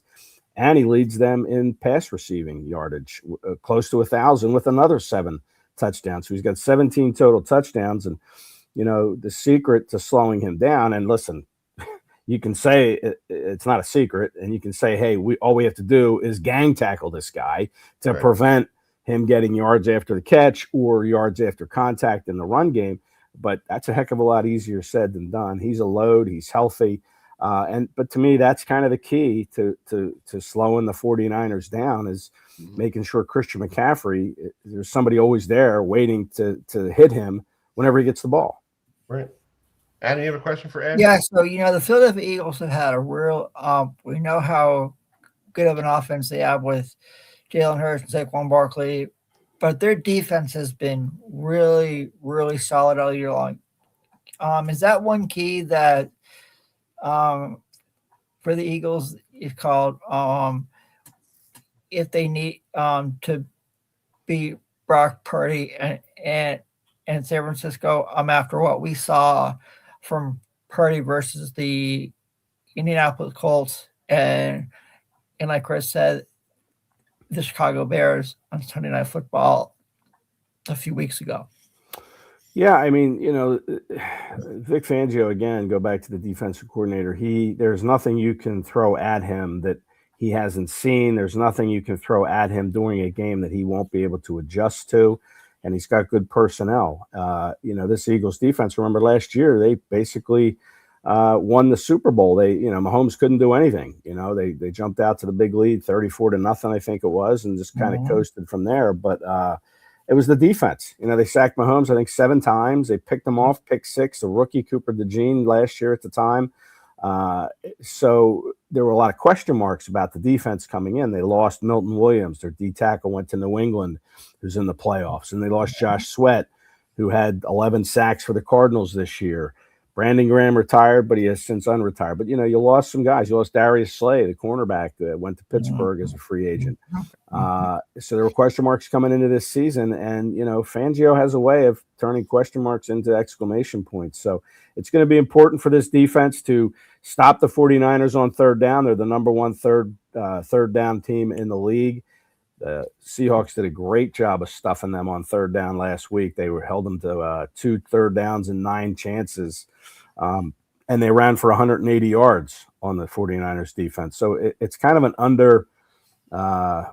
what's the word? It's kind of a beat up defense, the 49ers. They signed Kaiser White today to play linebacker. They lost their middle linebacker. And of course, Fred Warner's been out for a while. So it's undermanned. And the Eagles are going to have to take advantage of that. The Bears came in here on Black Friday, and the Bears were undermanned. Their starting 3 linebackers didn't play, and they ended up winning the game. The Eagles didn't take advantage of the Bears being undermanned. So they're going to have to learn from that because the 49ers defense is a bit banged up. Nick Bosa, great pass rusher. He's obviously out. I mean, they're missing some really key guys, but they've been missing them for most of the year, and Kyle Shanahan's done a really nice job, and Robert Saleh as that defensive coordinator of getting them to 12 wins. And here we are in the wild card round of the playoffs as the 49ers. And they're a live wire, a good bet to win a couple games. I think winning 3 on the road to get to the Super Bowl is tough. I don't know if they have that in them, but they could certainly win a game or 2 here. Right. Exactly. Well, Ed, we're up against the clock, but thank you so much for coming on tonight. And enjoy the game on Sunday at 4:30 on Fox. We'll be watching, and hopefully you might have another playoff game. I think you get the winner of the Panthers and Rams. I think it would be the winner of the Bears Packers. Okay. So Bears, they go to Chicago. If it's the Packers come here. And okay, so kind of, and we'll know who it's going to be Saturday night because that's when that game is. So so it's called. So I'm assuming you want to see. I'm assuming you want to stay home and not go to Chicago in the middle of January. Yeah, probably. But I love Chicago. I don't mean to knock any Chicago. Out there. I mean, I think it's a beautiful city, great city. It's just really darn cool. Caleb Williams has done this year for the Bears has been what a story. And it's like but Ben Johnson's done a great job, their coach. I mean, fast fact about the Bears head coach, Ben Johnson. He is from Asheville, North Carolina, and he went to high school at AC Reynolds High School. And Caleb Williams had his old high school football jersey on Sunday. That's cool. As he was walking out. So when I saw that, I was like, "That's cool." Yeah, that is cool. Yeah, I like that. Yeah. Yes. That's awesome. But it is a good story. The Bears, great story. Ben Johnson has done a terrific job in Chicago, no doubt. Oh, yeah. I mean, the Lions didn't even make the playoffs. That's true. That's true. And they fired their offensive coordinator. Yeah, I saw it. Who took Ben Johnson's spot. So what he did in Detroit and now what he's doing in Chicago, I mean, this guy is one of the top coaches in the NFL. Oh, I'm into that. All right, Ed, thank you so much for coming on. And my pleasure, guys. Talk to you soon, bud. Take care. I see you. Thanks, Ed. All right, always enjoy talking to Ed. Nice guy. Yeah, that'll be Sunday at 4:30 on Fox. Eagles 49ers from Philadelphia. So that's going to be a good game for college for playoff and NFL. We're gonna jump back in our time machine. We're gonna go back to 1973. The reason why we played Carly Simon in the beginning of the show because this week in 1973 she had started a 3-week run at number 1 with the song "You're So Vain" that she wrote about Warren Beatty. Yeah, that's right. So if you hear that, so let's take a trip back to 1973, October 1st, 1970. So sports time traveler Lennon Ferman joining us here. Let's bring him in. Hello, how are you? Hi, Chris. I'm doing great. Thank you so much for inviting me on here tonight. I'm a big Met fan since I was a kid growing up, so I heard all about the '73 Mets because my dad had season tickets, and he had a chance to sit in Game 3 or Game 4 in the World Series behind home plate. So he told me all about the stories about '73 and all that stuff. So you wrote a book about this great team, and people don't realize this team was bad. I was reading all about how bad they were. They were good 4-0 to start the season, and then all of a sudden everything went to crap. Like if you want to, and I was looking over the it's fascinating, Adam. Like in August 30th, with a month to play, they were 6.5 games out of first place. Dang. So here's my question, Leon. Was the Phillies that bad? Were the Cardinals that bad? Were the Cubs that bad? Or the Pirates that bad? Because somehow the Mets has found a way to turn around and win the National League East. Well, there's a joke that the name of the division that year was the National League Least because every team was bad. Every team had their ups and downs. It was really remarkable. Like, for example, the Cardinals started with the worst start in their franchise history. They started with a record of 5-20. Oh, wow. And this was a Cardinals team that had a lot of great players. Lou Brock, Bob Gibson. They had been to the World Series in '67 and '68, not that far removed from it. And then they went on a 56-30 run and took command. The Mets were 11.5 games behind the Cardinals in early August. And then the Cardinals just collapsed again. And then very sadly, what happened with the Pittsburgh Pirates was Roberto Clemente had tragically perished in an airplane crash on a humanitarian mission on New Year's Eve, the prior New Year's Eve. So the Pirates were basically in shock at the start of the 1973 season, but they put it together at the very end. And the Pirates,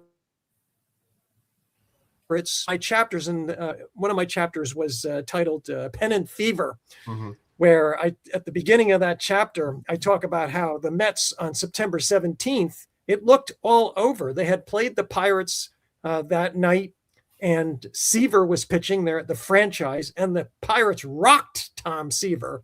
And losing that game on the 17th, the Mets fell 5 games in the loss column behind the Pirates.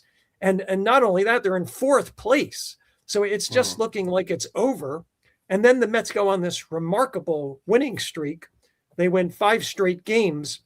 And that's what that got to the point where I wrote the chapter called Pennant Fever, because when they won those 5 straight games, all of a sudden they find themselves in first place after, as you pointed out, on August 30th, not only had they been in 6.5 games behind, that wasn't really the big story. The big story was on August 30th, they were in last place. Right. And now they're in first place. And then they hang on and they win the division. And that that feeling of pennant fever I describe in that chapter, it's really one of the most remarkable things I ever got to experience, and the whole New York area experience.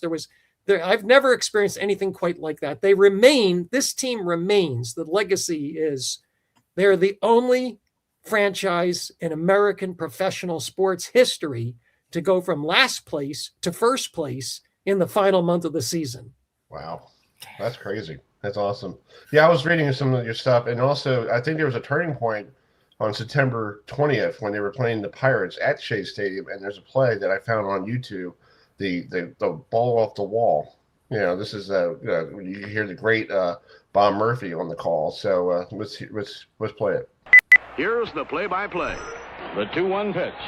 Hit in the air to left field. It's deep. Back goes Jones by the fence. It hits the top of the fence. Comes back in play. Jones grabs it. The relay throw to the plate. They may get him. He's out. He's out at the plate. Yeah. A really magical play. The ball had to hit just so right on top of the wall and bounce straight back to Cleon Jones. And then he whirls and turns and hits the cutoff man. The cutoff man hits Jerry Grody, the catcher, and they get the guy at the plate. That was in extra innings, and that saved the game for the Mets, and they ultimately won that game. That was one of the games on that streak I was just talking about. And it's one of the things that happened that led a lot of people to feel like this was the divine presence in Shea Stadium in September 1973. Yeah, I'm being a Met fan. I know all about the history and all the struggles, and all the worst team in baseball. I was rooting for the White Sox to break the record a couple years ago because I'm like, we need to get that out of the books. We don't need that anymore. And you're a Met fan and I'm a Met fan. We know about heartbreak. Like my brothers, like this year. We had a chance to go to the postseason in Miami and we took a dump. Against the Marlins. Yes, Chris. You Brewers, did. Yeah. And the Brewers did their part. And I even wrote on my Twitter page, I will wear a Brewers t-shirt from the day saying thank you, for getting us. Yeah, that's true. That's true. And I was seriously going to buy one just to wear it for the show. Like, thanks, Milwaukee. I appreciate it. They did their part, but we didn't do it. But I know all about the heartbreak of Met baseball. I know, 2007 when we had that big lead and we blew it. And I remember I was at work and I had friends texting me like, "Are you okay?" I'm like, "Yeah, I'm okay." Why? And they're like you guys just blew your lead and you're not in the postseason. I'm like, well, things happen. It's just the way it is. Yeah. And Adam's a Red Sox / Braves fan. He knows all about that Oh, stuff. yeah. It's called us. I mean, I can say this, Len. I have a cousin who used to live in Connecticut, and now he lives outside of Charlotte. And he knew Tom Seaver, and it's like, and I know Tom Seaver had a significant history with the New York Mets, and I had a late grandfather who was a lawyer who was, he was one of the founding members, of the New York Mets. So I have a New York Met history background. So, back in 73, Tom Seaver was incredible for the New York Mets. So just talk about the year he had on the mound. Well, it was really one of his best years. His statistics don't look quite as good as some of his other years, but what you have to realize is in September, he had pitched an ungodly number of innings, and Yogi Berra, a manager, moved him to they moved to a four pitcher rotation instead of 5, and that meant he was coming on 3 days rest with a tired arm, and so he had some really bad games like the one I mentioned where he got rocked in Pittsburgh. But in the middle of the season, he at one point in around late July, early August, his ERA was down to 1.69. It was really stellar. And in one of my chapters, I titled Tom Seaver the OVP. He was he wasn't the most valuable player on the team. He was the only valuable player on the team for a good part of the year until others really stepped up in September. When Seaver faltered in September, he had some really bad outings in September. They won it in spite of some bad outings by the franchise. And it was mostly because Tug McGraw pitched lights out in September. He had an ERA of 0 point something and was involved in almost every win down the stretch, either a save or a victory. Yeah. And you got that phrase I use all the time, you got to believe, because, you have to believe. And how did that come about? Because I guess he had like a locker room meeting with his player. It was his. So when they were when they were mired in last place, and they were in last place for almost the entire summer, and as a 9-year-old kid, that was really tough to take, watching your team be in last place the whole summer. So they had this locker room meeting in July, and apparently Tug McGraw had been seeing a motivational consultant, and the motivational consultant told him, "You've got to believe." And so he starts.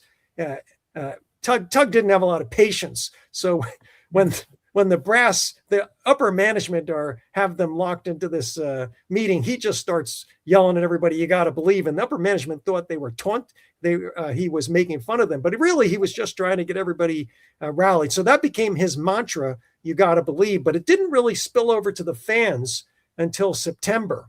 And one of the things I talk about in the book was, of course, we know that mantra, "You got to believe," which Tug McGraw said maniacally in the locker room and in the bullpen in the dugout. That really rallied the Mets. But I was looking for, and the fans, if caught on with the fans, you started seeing placards in the stadium that said, you got to believe on it. So in my journey to relive the season, as I was writing the book, I was reading the newspaper archives every day, and I read them once a day. So I could relive the cadence of the 1973 seasons. And one of the things I was looking for every day when I hit September was, when am I going to see in one of the newspapers that phrase? I knew it was going to come about. And I kept waiting, September 5th, 10th, 15th. I couldn't believe how long it was. Finally, on September 19th, 1973 is the first time I can find any mention of "You Gotta Believe" in print. And it was in the Long Island newspaper Newsday. Oh, wow. And the sports writer was the Mets beat writer for Newsday, Joe Donnelly. So I was so excited about this. I called it my holy grail, discovering the holy grail of Mets history. And I wrote an article about it in my newsletter, the Sports Time Traveler, and I just titled the article "You Gotta Believe." And at that time, I was making podcast versions of all my articles, so I had a audio version of the article. Right. Yeah. It's cool. 3 months after I published that article, I published it on September 19th, 2023. 3 months later, on Christmas Day, I get a message from one of Joe Donnelly's kids, one of his adult children. Nice. And they told me, our father passed away right before Christmas last year in 2022. We just couldn't even bring ourselves to celebrate Christmas. And now we're getting ready to celebrate Christmas for the first time as a family without our dad. And this morning, on Christmas morning, I searched the internet. I was looking for some sign that my father had touched the lives of somebody. And she said, I came across your podcast and I listened to it, and I was just completely floored, because it was all about believing. And here we are on Christmas Day. And it was like a wink from my dad from beyond, finding this on Christmas Day. And she told me she shared it with all her family. And it was such a touching story that I made this the final chapter of the book. So the final chapter of the book is a Mets holiday story. And I tell this story about finding "You Gotta Believe" in the newspaper. And then 50 years later, his daughter and his family finding that story and finding it on Christmas morning, which was quite touching. Yeah, that's pretty cool. Cool. So where can people get your book? It's all online book sellers, but Amazon is the number one place where people buy books. So it's called The 1973 Mets, You've Got to Believe, and it's available on Amazon. And I had a great honor a couple of weeks ago. I received a letter in the mail. My book has been accepted into the library collection of the Baseball Hall of Fame in Cooperstown. Nice. Congratulations. That's where I found it. I was on Facebook and I saw that. I'm like, oh, I love to talk about the 73 Mets. That'd be cool. I like to talk about the Mets, even though I'm a Braves fan and Red Sox fan. I mean, like I said, it's like I have a connection with the Mets thanks to my family. It's like, I can sort of say I may not actually be a fan, but it's like, when the New York Mets don't play the Braves or the Red Sox, I do pull for them. So right, exactly. All right, Lennon, thank you so much for coming on tonight, and congratulations on getting your book in the Baseball Hall of Fame. And we'll talk to you soon. Okay. Thank you, Chris and Adam. It was great to be here. Thank you, Len. Yeah. Bye. We'll talk more about that down the road. But if you want to get it's on the it's on online. So just type it in. I'm gonna have someone who has family with the New York Mets. I'll have to find a way to get it. Yeah, we could read it too. So all right. So we're gonna switch gears here and play college basketball locally. The Towson Tigers are off to a slow start in the CAA. They're 0-3 after some tough losses at William & Mary and Hampton, and they lost to Monmouth before the last Saturday. 62-48. This Thursday at 12:30. I don't know if I can make it there. Towson's taking on Hofstra in a 12:30 Eastern Time matchup down there in beautiful CQ Arena, or Towson Tiger Arena, whatever they call it now. And we have beat writer for Hofstra, Eric Leaf, joining us, who will be probably making the trip down to down 95 to Towson. So, Eric, thank you so much for joining us.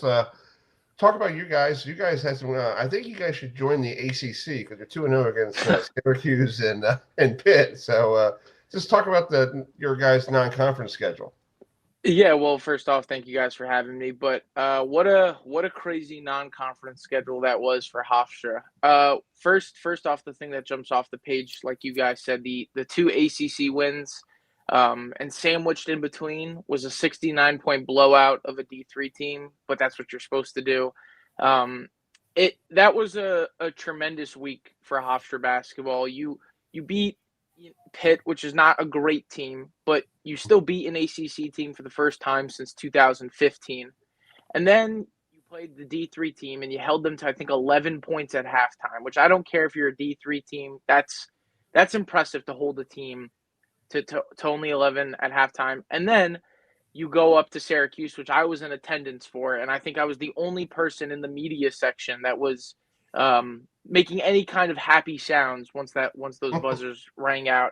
But it was tremendous. It's the best record Coach Speedy Claxton's had on a non-conference. They finished 9-4. It's the best under his tenure. And let's not forget, Hofstra in his first few years, they were the team to beat with Charleston in the CAA. So these are really positive things to see, especially that Syracuse win, because that proves that, this team is pretty real.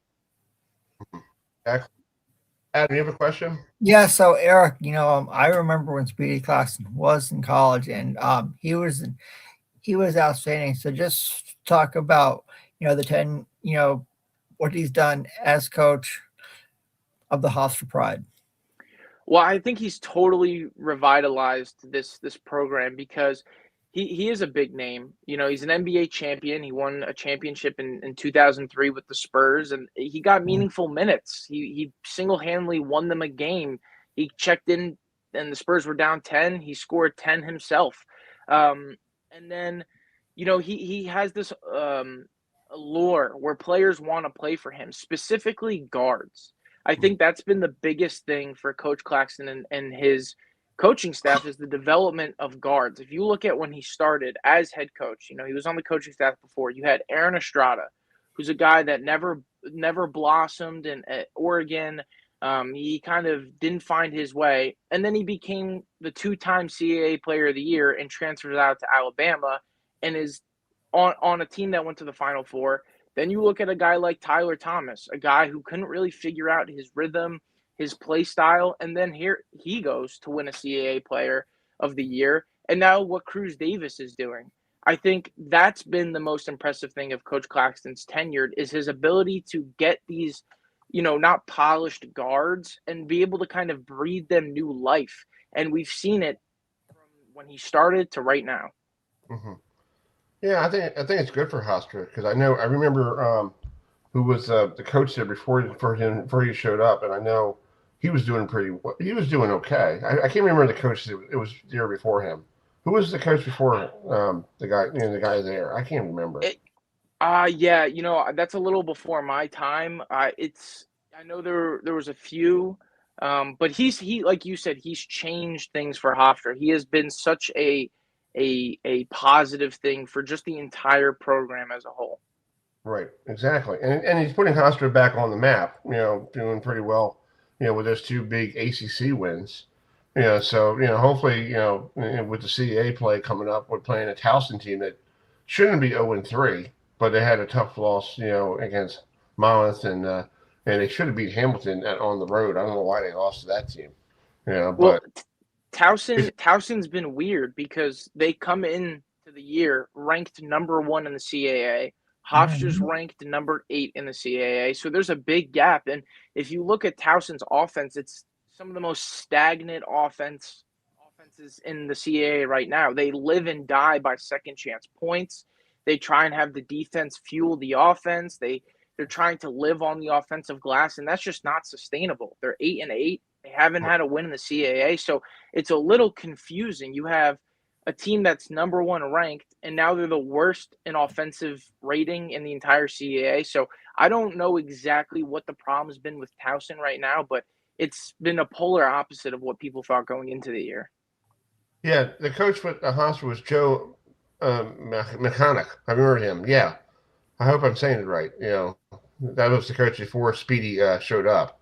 So he retired in 2021. So, and then you guys had Jay Wright for a while, back in the day. Yeah. So, that's pretty cool. Jay Wright, who won the national championship with Villanova. So Hofstra has good coaches over the years. So that's a good sign. Absolutely, and he's proving to be one of the best in Hofstra history. His numbers retired. 10 hangs in the rafters for a reason. He's one of the best players in Hofstra basketball history. Now he's etching himself into the conversation of one of the best coaches in Hofstra history. Yeah, and like you said, he played in the NBA. He played with Golden State, so he played with Steph Curry and what's his name, and the coach Coach Kerr, Steve Kerr, who's an old Chicago Bulls player, who knows how to win championships because he was with Michael Jordan. So he has that pedigree as a great coach. So he's learning. Speedy learned from great players, great coaches, and great people. Exactly, and that's what Hofstra was looking to bring in when they got Coach Claxton. They were looking to bring in a guy with a championship pedigree because they needed a spark in this program, and I think that you've really found it. And this season particularly, I think last season was the worst season, if you will, under the Coach Claxton regime, and what a rebound it's been.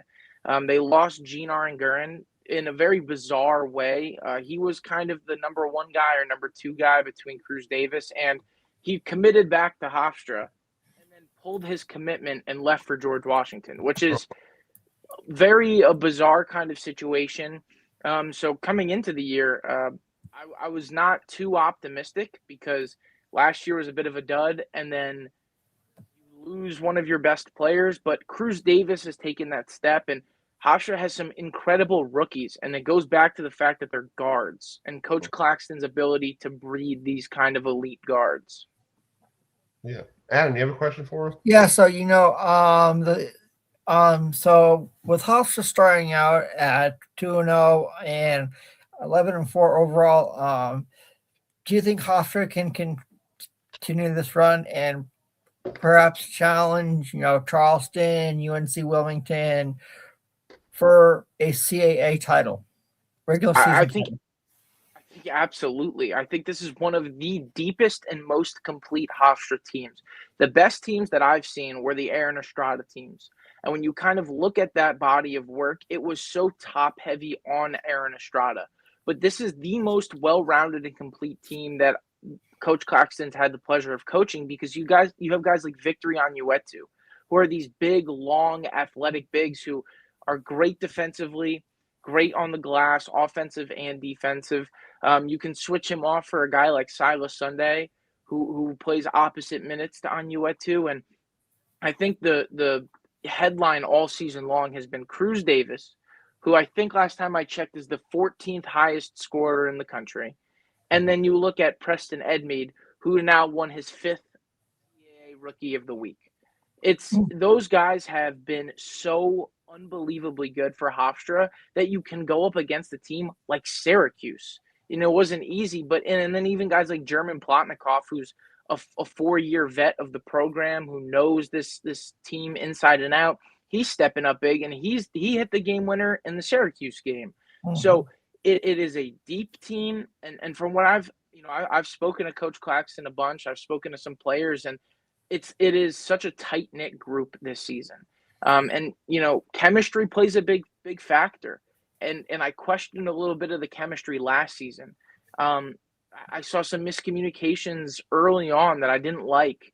And I feel like that kind of reared its head when you ended up back in DC, which I was there for, and it was disappointing. But this year it feels so different. And I would say they should be the number 2 team to beat. Now, UNCW looks like an absolute force right now. So that I can't just be blatantly, biased. I have to, retain some journalistic integrity and not just give the number 1 spot to Hofstra. But I think Hofstra's easily the number 2, and you can make an argument for them being the number 1 team in the CAA. Yeah. Hey, Eric, I'm just talking about the atmosphere in Hofstra when they upset Syracuse. What did that mean for the program? Beating a team that, has so much history, and, seeing a CAA team knock off an ACC team and, getting the recognition, on national television. That was probably one of the best moments in Hofstra basketball history, to be honest with you. And I don't say that lightly. It's not hyperbole. It's really the truth, because Hofstra was 0-3 against Syracuse before. Obviously they just beat another ACC team earlier in the week, but before that it had been since 2015 that they hadn't beat one. And there was almost 16,000 people in attendance. And I don't think a single person who was in orange thought there was a chance in hell that Hofstra was going to win. I don't think anyone thought that was going to happen. And I was sitting on press row, and, I'm kind of the odd man out. I'm surrounded by all these Syracuse Orange reporters. And before the game, one of the Daily Orange reporters leans over and says, "How good is Cruz Davis?" And I said, "Well, you're going to find out." And he was. And did they ever? They did. Found out. They found out. I kept my mouth shut because I was just going to be there to do my job. And the moans and groans started pouring in pretty quickly at halftime. Like, how are we hanging around a team like Hofstra? Because you just see mid-major, you just see CAA, and you immediately think that's some free buy win. Right. But that's not the case anymore. No. UNCW, Hofstra, those are very tough beats for an ACC team. I don't care what basketball team Syracuse is the 7th most winningest college basketball program in NCAA history, and Hofstra was able to beat them. They hung 70 points on their head. So that was everything. And like you guys said, the media attention, no, all of a sudden for a week, everyone knew who Hofstra was. Anything that you posted on social media attached to Hofstra was going viral, because these things don't happen. And Hofstra, like I said, in 1 week, ACC victory, 69-point win victory, and then an ACC victory. So they definitely gained a lot of media attention. Right. Exactly. Cool.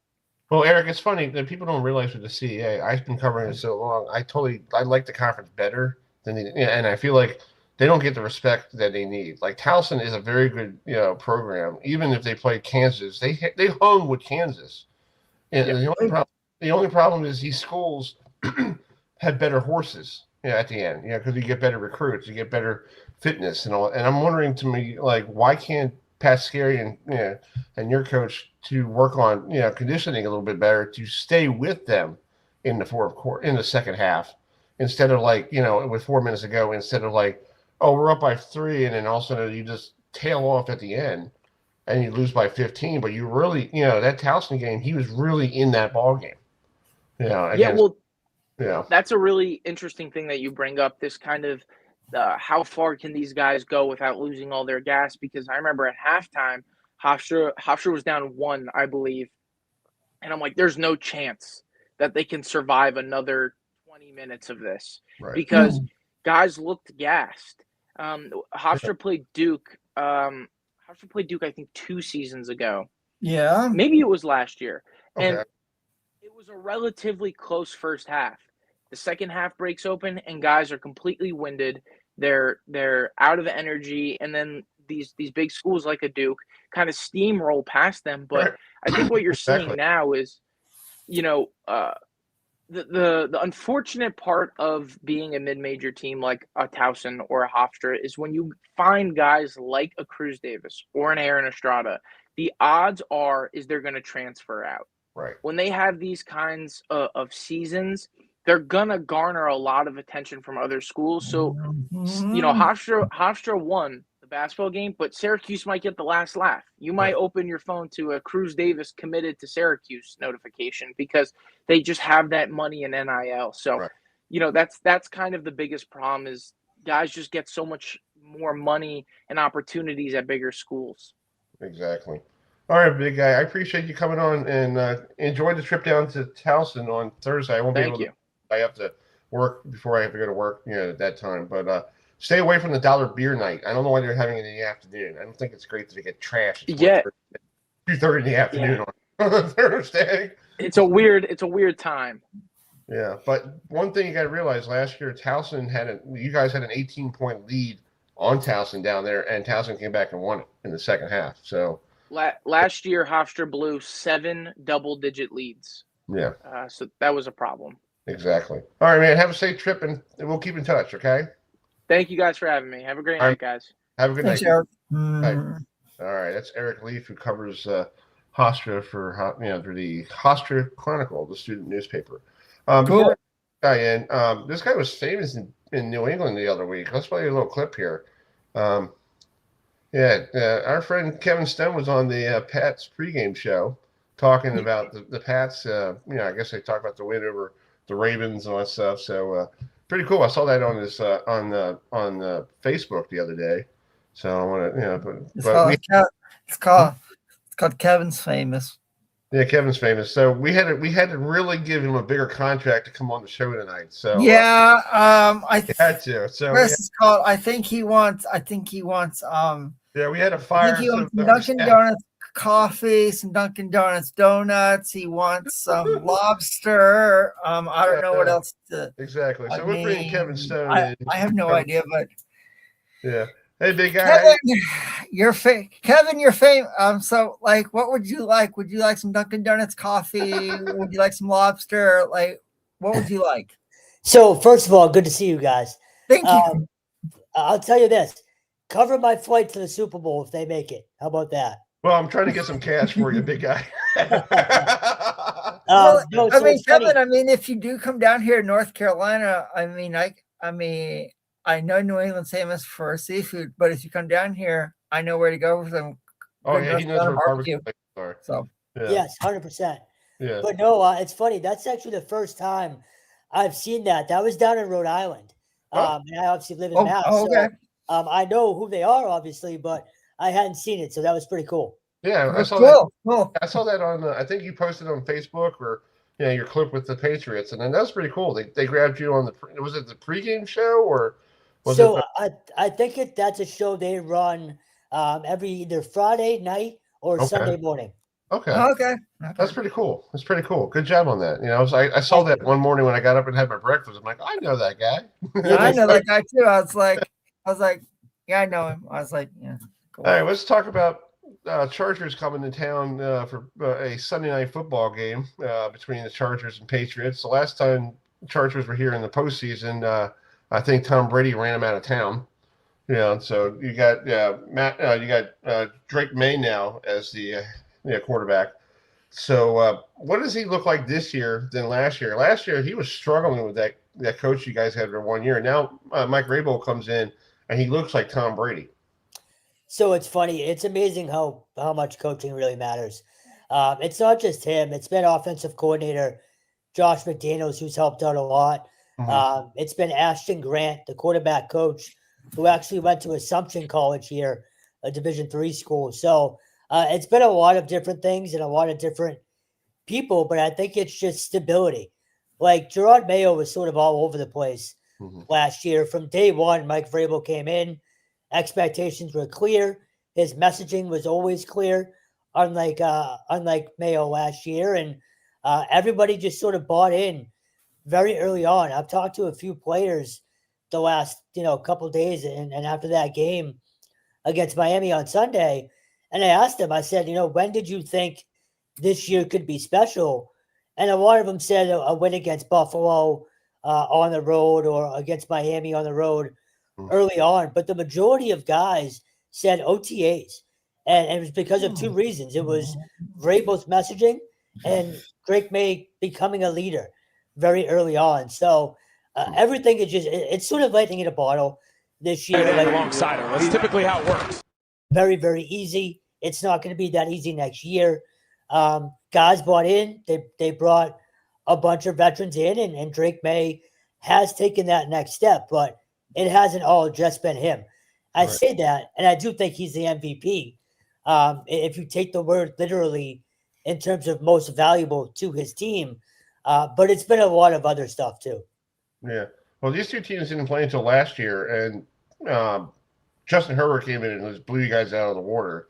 It was 40-7, on the road there.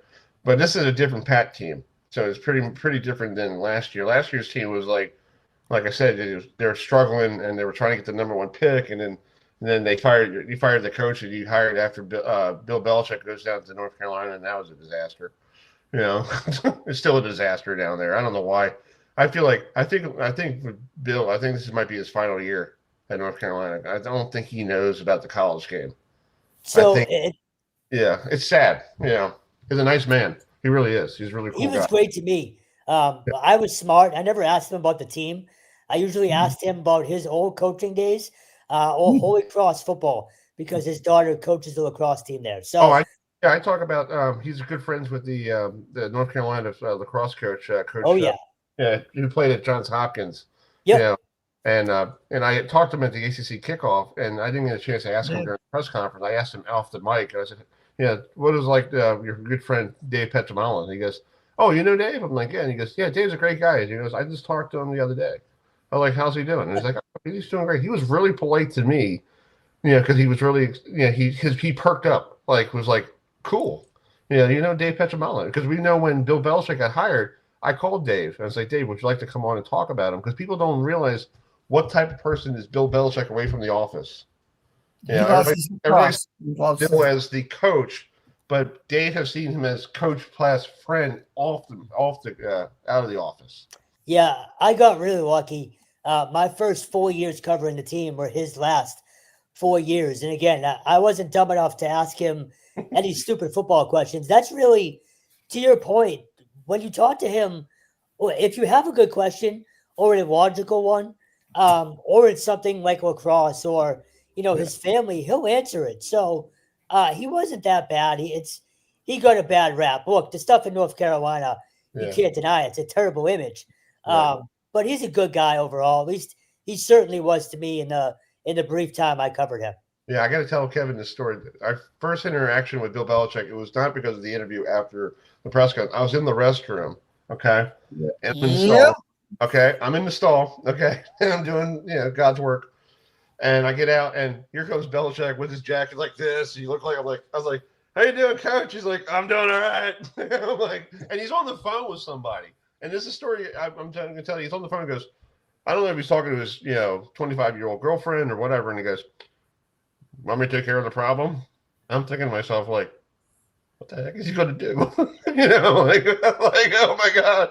I didn't know next to me. I hear this guy on the phone. I'm like, okay, we got a problem going on. And then we both walked out at the same time. We're like, oh, this is crazy. Yeah. Yeah. So anyway, that's a pretty funny story. So Adam knows about that one. So Adam. Yeah. Well, Kevin, obviously, I think Drake May is going to win the MVP. I don't see how after the year he's had, I think it's wrapped up already. It stays in the AFC East. But not only do we talk about Drake May, there's a running back that has been sensational this year for the Patriots, a rookie from Ohio State, Travion Henderson. And just talk about the season that he's had up there in Foxborough, being a rookie. So it's funny, in training camp, he was uncoverable as a receiver. Mm-hmm. And I don't mean lined up a wide. I mean, coming out of the backfield, whether it was screens or wheel routes and stuff like that. And then he sort of went quiet early on. Mm-hmm. And I think he was just sort of catching up to the NFL speed and the playbook as well. But when Ramondre Stevenson went down, he stepped in like he had been a veteran for, 2-3 years.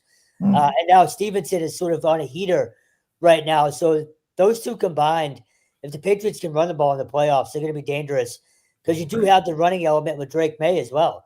And I do feel like Josh McDaniels might have hidden some of the running stuff with all three of those guys until now. Now, look, they're always trying to win games, and I'm not saying there's an entirely new playbook coming for the playoffs, but Henderson adds a different dynamic with that running game with Stevenson and with May. Oh, does he ever? It's like, I mean, I remember when he was at Ohio State, and it's like he was one of the key components when Ohio State won the national championship. And when I saw he got drafted to the Patriots, I was like, okay, we'll see how this works out. And in the preseason, what did he do? Oh, nothing. He just had a 100-yard kickoff return in the preseason. I was like, okay, welcome to Foxborough. I think this kid's going to do something up there. And I was right. And he's been, I think, I know the fans have liked him up there, and I think he's fitting with the team, and I think he'll stay in Foxborough for a long time to come. What do you think, Kevin? I know I do too, and it's funny. Admittedly, we were sitting in Foxborough on draft night, and I hated the pick. A, because it was a running back that early in the second round, and B, you guys obviously know I cover Boston College, both for the Football Journal and on 3. Yes. And offensive lineman Ozzie Trapillo was still there. And I was just praying they took him, not only just for the content of a local guy being a Patriot, but they obviously needed the help up there still too. But he's turned out to be a phenomenal player for them. Oh yeah, I like your Boston Bruins flag in the background. I like the Army Navy flag. And is that a Providence college hockey flag up there as well? No, it's a Patriots training camp towel, Celtics playoff towel, and the 01 championship banner up there. And a couple of awards as well. That's cool. All right, Kevin, we're up against the clock here, but thank you so much for coming on tonight. Enjoy the playoff game on Sunday night. Hopefully it's nice and warm up there in New England. Not cold as crap, but it might be. But but thanks for coming on, and Happy New Year to you and your family, and we'll keep in touch, okay? You too, guys. Always a pleasure. Take care. Thanks, Kevin. Yep, back. I like Kevin. All right, we're going to wrap up the show here. We're going to talk Fiesta Bowl. We got the Miami side of the story here. Let's bring in our good friend Kevin Harris, who is a 3-time national championship winner with the U. Hey, Kevin, how you doing, bud? All right, what's going on, man? Thank you. Doing good, Kevin. Always a pleasure, my friend. Yes. Yeah. Long time no see. Happy New Year Gotta to you. get the Adidas logo in there. Yes. And let's bring in Adam Listeine, who covers the Canes, who was just down there in the Cotton Bowl. So, Adam, how are you doing? Happy New Year. Hope you're feeling better. How's everything going? Doing well. Yeah, feeling much better. It's like once I got back from Texas, I immediately felt like crap. I don't know what I caught, but it was a bad time. But definitely feeling better. Right? You tried the barbecue and had a problem down there, right? Maybe, yeah. Vicks Vapor Rub. Vicks Vapor Rub, Adam. Yeah. Maybe I'm just more of a North Carolina barbecue guy. Yeah. Oh. Now, Hey, Adam, you know, as someone who lived in Houston for 15 years, I'm offended. Hey, Adam, you know I live in North Carolina, so I know all about North Carolina barbecue. So vinegar-based sauces. So you're always welcome up here in the western part of the state. So I know where to go for some good. I was there not that long ago, actually. Barbecue. So yeah. All right, let's talk about this big game on Thursday night. My brother Will's a big Miami guy, and he texted me after the game was over. He goes, "The curse is over." I guess the Ohio State curse is over, but there's one more curse that you guys got to do is finally win a Fiesta Bowl. That's the other curse, 0-3 in the desert. But so let's start with you, Kevin. Let's talk about that game on last week, on the 31st. How excited were you? Because I was keeping my brother updated. He was up in New York. I guess he didn't have a TV, so I was keeping him. Like I said, your defense is like swarming. The Ohio State quarterback. You guys were on some kind of high. And then going into the second half, they got the ball and looked like you guys were gassed because they were, you just came off of stopping them before halftime, so they didn't score. So what's your take on the Canes defense? Well, it's this team here is special, and I was talking to Lamar Thomas about this and a couple other guys. former teammates. When I rank this defensive end duo, and I'm going back to when I was a true freshman, we had Bill Hawkins and Danny Stubbs, and then there was Kenny Holmes and Kennard Lang. This is the most dominant defensive end duo we've ever had. Now, Stubbs and Bill Hawkins were dominant, but the difference was the defense was based around the defensive tackles, Jerome Brown, Derwin Jones, Dan Cilio. Then with Kenny Holmes and Kennard Lang, it was my dog Sap. He was the base. When I was, we had Greg Mark and Willis McGeese and Shane Curry. We had Russell Maryland and Cortez Kennedy. So there was always some dominant defensive tackles. But these two dudes dominate the game. Like, not just defensively, the game. And there's a caveat to that, because next year it's not gonna slow down, because over the course of the season, Marquise Lightfoot has developed into the next superstar, and we got another guy named Herbert Scroggins who has played a little bit. A lot of people don't know about him. They probably won't see him this game. He's going to be the other guy, along with this other kid named Hayden Lowe. So we are able to dominate a game with our defensive ends and our safeties, because Jacoby Thomas, Poyser, and the jack of all trades, Keontae Scott, those five guys control a game. And then Ahmad Moulton has come along. I ain't gonna lie, I was nervous about us getting in, but when I started, and I knew we were getting in when I started hearing Nick Saban giving us props, because Nick Saban is like the undercover godfather of this whole thing right now. Yeah. And he just was making too much sense. And I know once we got in and we went to A&M, I wasn't worried about the temper. Did you go to the game, Adam, in College Station? Yeah, I was there. Now, I'll be honest with you. I've been to that stadium twice. I was there the first time when Jacory and Greg Cooper just took it to him, and we were on the side. I've been on the sidelines, and it's an overrated stadium. I mean, I can't say it any other way.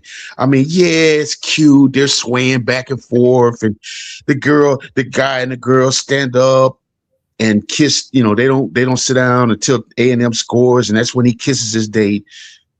Ain't nothing like the old Orange Bowl or Hard Rock at night when we're winning. There's nothing. The only other stadium I compare to that is LSU, and I knew they weren't going to be bothered by that. And I knew as long as we kept Marcel Reed in the pocket, they couldn't do nothing. Right. And I just think Carson Beck has been propagandized by the Georgia people. He's had, me personally, you look at it, he had a 4-interception game. 3 of those interceptions were just unrealistic. Those guys made unrealistic plays, but for the most part, 95% of this season, he's played great. He's made great decisions, and everything just is coming together at the right time for us. But I will say this: if we weren't in this playoff, I would be rooting for Mississippi for the. Can I curse? Go ahead. Go for it. For the hoist ass bullshit that Lane Kiffin has put those kids through. He's a fucking hoe. And, you know, nothing good is going to come to him at LSU. Karma is a boomerang. Now, unfortunately for those kids, they got to play us, and they're going to get steamrolled, but it's a great story. Yeah. Go ahead, Adam. Because, Kevin, I was thinking they're not going to get past Tulane because of all the distractions. It's like, how do you get a team focused on a playoff game when your coach decide after Thanksgiving, like, I'm going to LSU? It's like, you know, like how do you get people back get them back in the whole thing? Like, you could do this. Yeah, you don't need that. That was the biggest motivation for those kids for few. And you know, I just take my podcast with the Mississippi beat writer, a guy by the name of Michael Katz, and I asked him. I said, I know you got coaches who are coming back, even though they're going to LSU, but how do those kids look at those coaches that even though they come back? Because it's like you basically said, we're not good enough to win a championship. I got to go. It's like you're dating a girl. She caught you when you were down in your luck.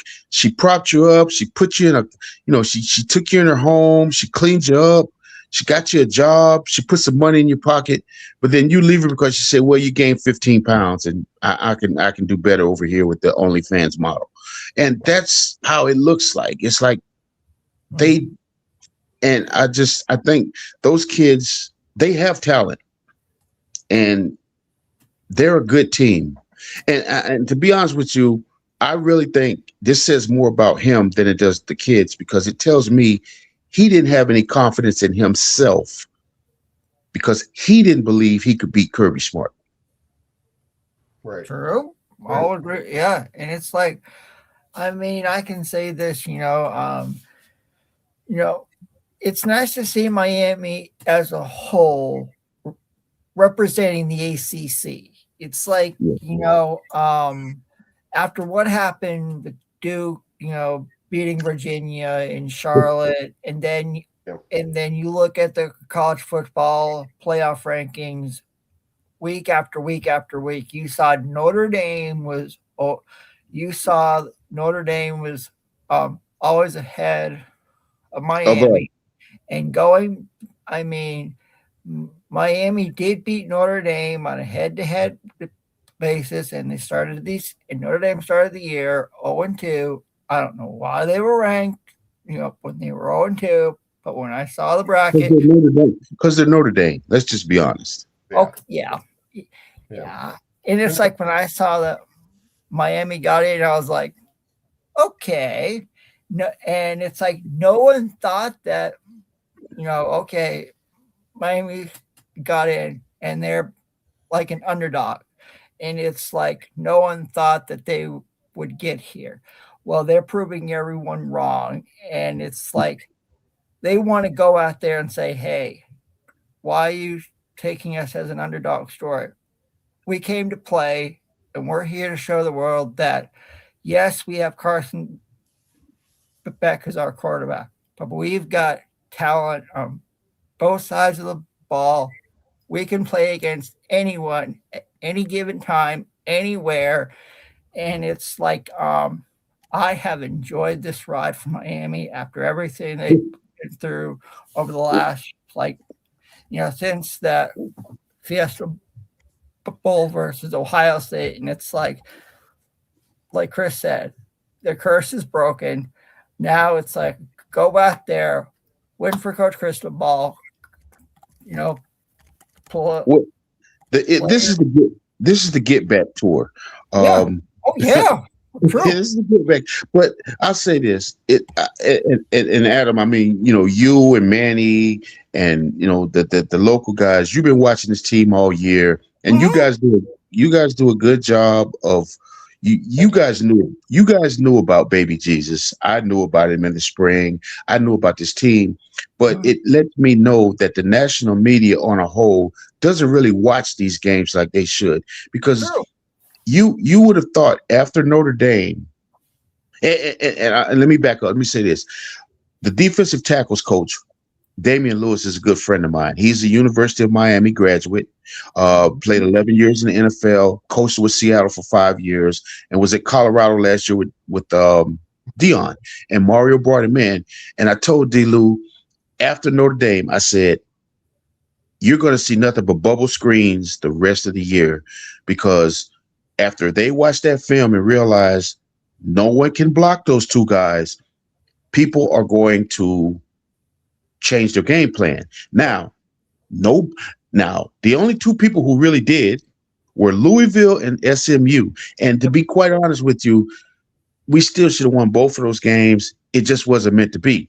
But I told on my podcast, I said this, if we get in, this is before that I said, if we get in, we're going to win. Because the thing with SEC schools is there is no play creativity. The coaching in the ACC doesn't get the respect it should get. Thank you. because in the SEC and even in the Big Ten, they just line up because they think their Jimmies are better than your Joes. Well, in the ACC, the coaches after Notre Dame looked and said, we can't beat those guys straight up. We have to be creative. And Adam, you were at the game, right? Louisville game? Yeah. You saw what he came out in. He came out the first play with 3 quarterbacks on the field in stack formation and ran a wildcat.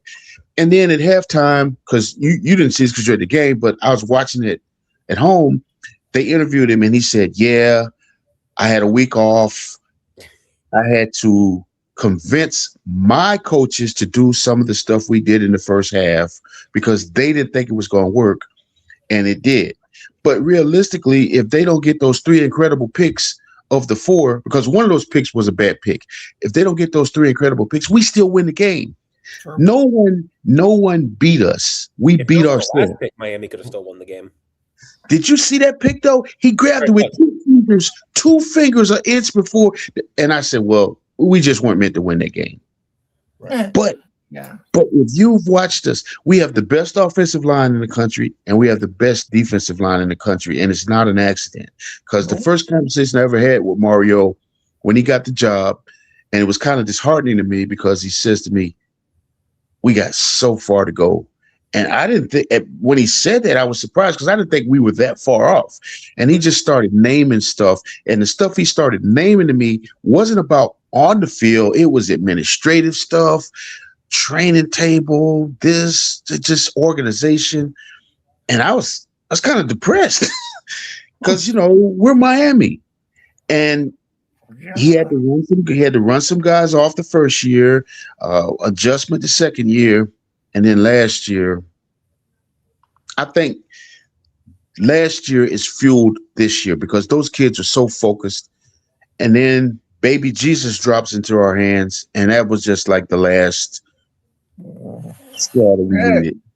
Hey, Kelvin, it's like, and we have to realize about baby Jesus, he was supposed to be a high school senior. I know, it's crazy, isn't it? And it's called, he's a freshman and he's doing this. It's like, he'll probably be there until his junior year, and then he'll go to the NFL draft. But it's like, if he did this year, wait till next year. Right. Well, he's a junior, and it's like, I don't know. Maybe Adam can say a little bit more to this, but there's some rumblings because my high school quarterback went to Ohio State. It's not out of the realm of possibility that he could have a partner next year. Right now, if you're talking about, it's called, if you're talking about a certain someone named Jeremiah Smith, I think he's staying at Ohio State from what I've seen. So it's like, I have a good friend of mine who actually lives in West Virginia who is a diehard Miami Hurricanes fan. So it's like, he keeps me sort of updated on what he hears as well. So it's like, I think I want to know who Miami has as their quarterback next year, because we know Carson Beck is probably off to the NFL after this, but it's like, his ability's done. Yeah, so it's like, whoever is the quarterback next year for Miami, it's going to be hard, to replace someone like Carson Beck. I mean, after what he's done coming over from Georgia, it's like, I know he got injured in the SEC championship game last year versus Texas, and then he does this. And then you have Mark Fletcher as your running back. Right. Yeah, and it's like, oh yeah, defense. Akeem Mesidor, Reuben Bain Jr. All I have to say is, Ole Miss, good luck. Right. I we mean, can ask Adam a question because he's sitting. The other Adam, he's sitting here previously. Adam, I got to ask you a question about that. About the game down in the Cotton Bowl. It was really, it was basically more like a high, but the the Kane fans came, and it was pretty cool to see, Ray Lewis on the sidelines, and along with Jason Taylor and Michael Irvin just doing Michael Irvin things. He just went off the. We played the clip of him taking his belt and whacking the water bottle. With the Ohio State thing, and I had to tell kids, it's okay. He's a trained professional. When you win a couple Super Bowls and national titles, you can do that too. Oh yeah, that's true, Adam. Yeah, but here's the thing: you guys have a chance to win the Fiesta Bowl. You don't realize you get the home field advantage coming out in Miami. Yes. Yeah. I remember during. I think it was right after the playoff selection show. Hunter Yurachek did a teleconference with the media. He does it after every selection show and stuff. And he got asked, how did you set this up so that, or why did you set this up with these bowl games? And he's, we wanted to avoid Miami having a home game for the second half. It's totally fair. That's not biased. That's totally fair. You don't want to give the number 1 seed a road game in the opponent's home stadium. That's totally fair. Or the 2 seed, not 1 seed. Totally fair, not a conspiracy or anything. Just totally fair. Miami looks like they could get that anyway in the national title game. I think it's going to be great. I think it's great that, and I see they can knock out Ole Miss. Ole Miss, to me, the way they stop Ole Miss is just to stop that offense. That's all you got to do. Yeah, 100%. I think. Sorry, go ahead. Go ahead. And stop Trinidad Chambliss. I mean, you guys saw what he did versus Georgia, and Miami has had trouble stopping a mobile quarterback. When they played Florida State, about Thomas Castellanos. He was a mobile quarterback, and Miami had a hard time stopping him. So, but if you can stop Chambliss, they've overall done pretty well against mobile quarterbacks. Like you look at, first you have Thomas Castellanos. Like you said, he got his on the ground. He moved a little bit. They started putting up numbers kind of when the game was already out of hand. Exactly. Miami was kind of letting them trade yards for time, but he did play well, especially in that fourth quarter. So you give him that. Miami held Byron Brown, who's now Auburn's $4 million man, to nothing. $4 million. Yeah, that's true. That's true. Yeah. I'm trying to think who else. Kyron Drones had some moments where he got free a little bit. In Miami, he was a little slippery at Virginia Tech, but overall, didn't really do a ton.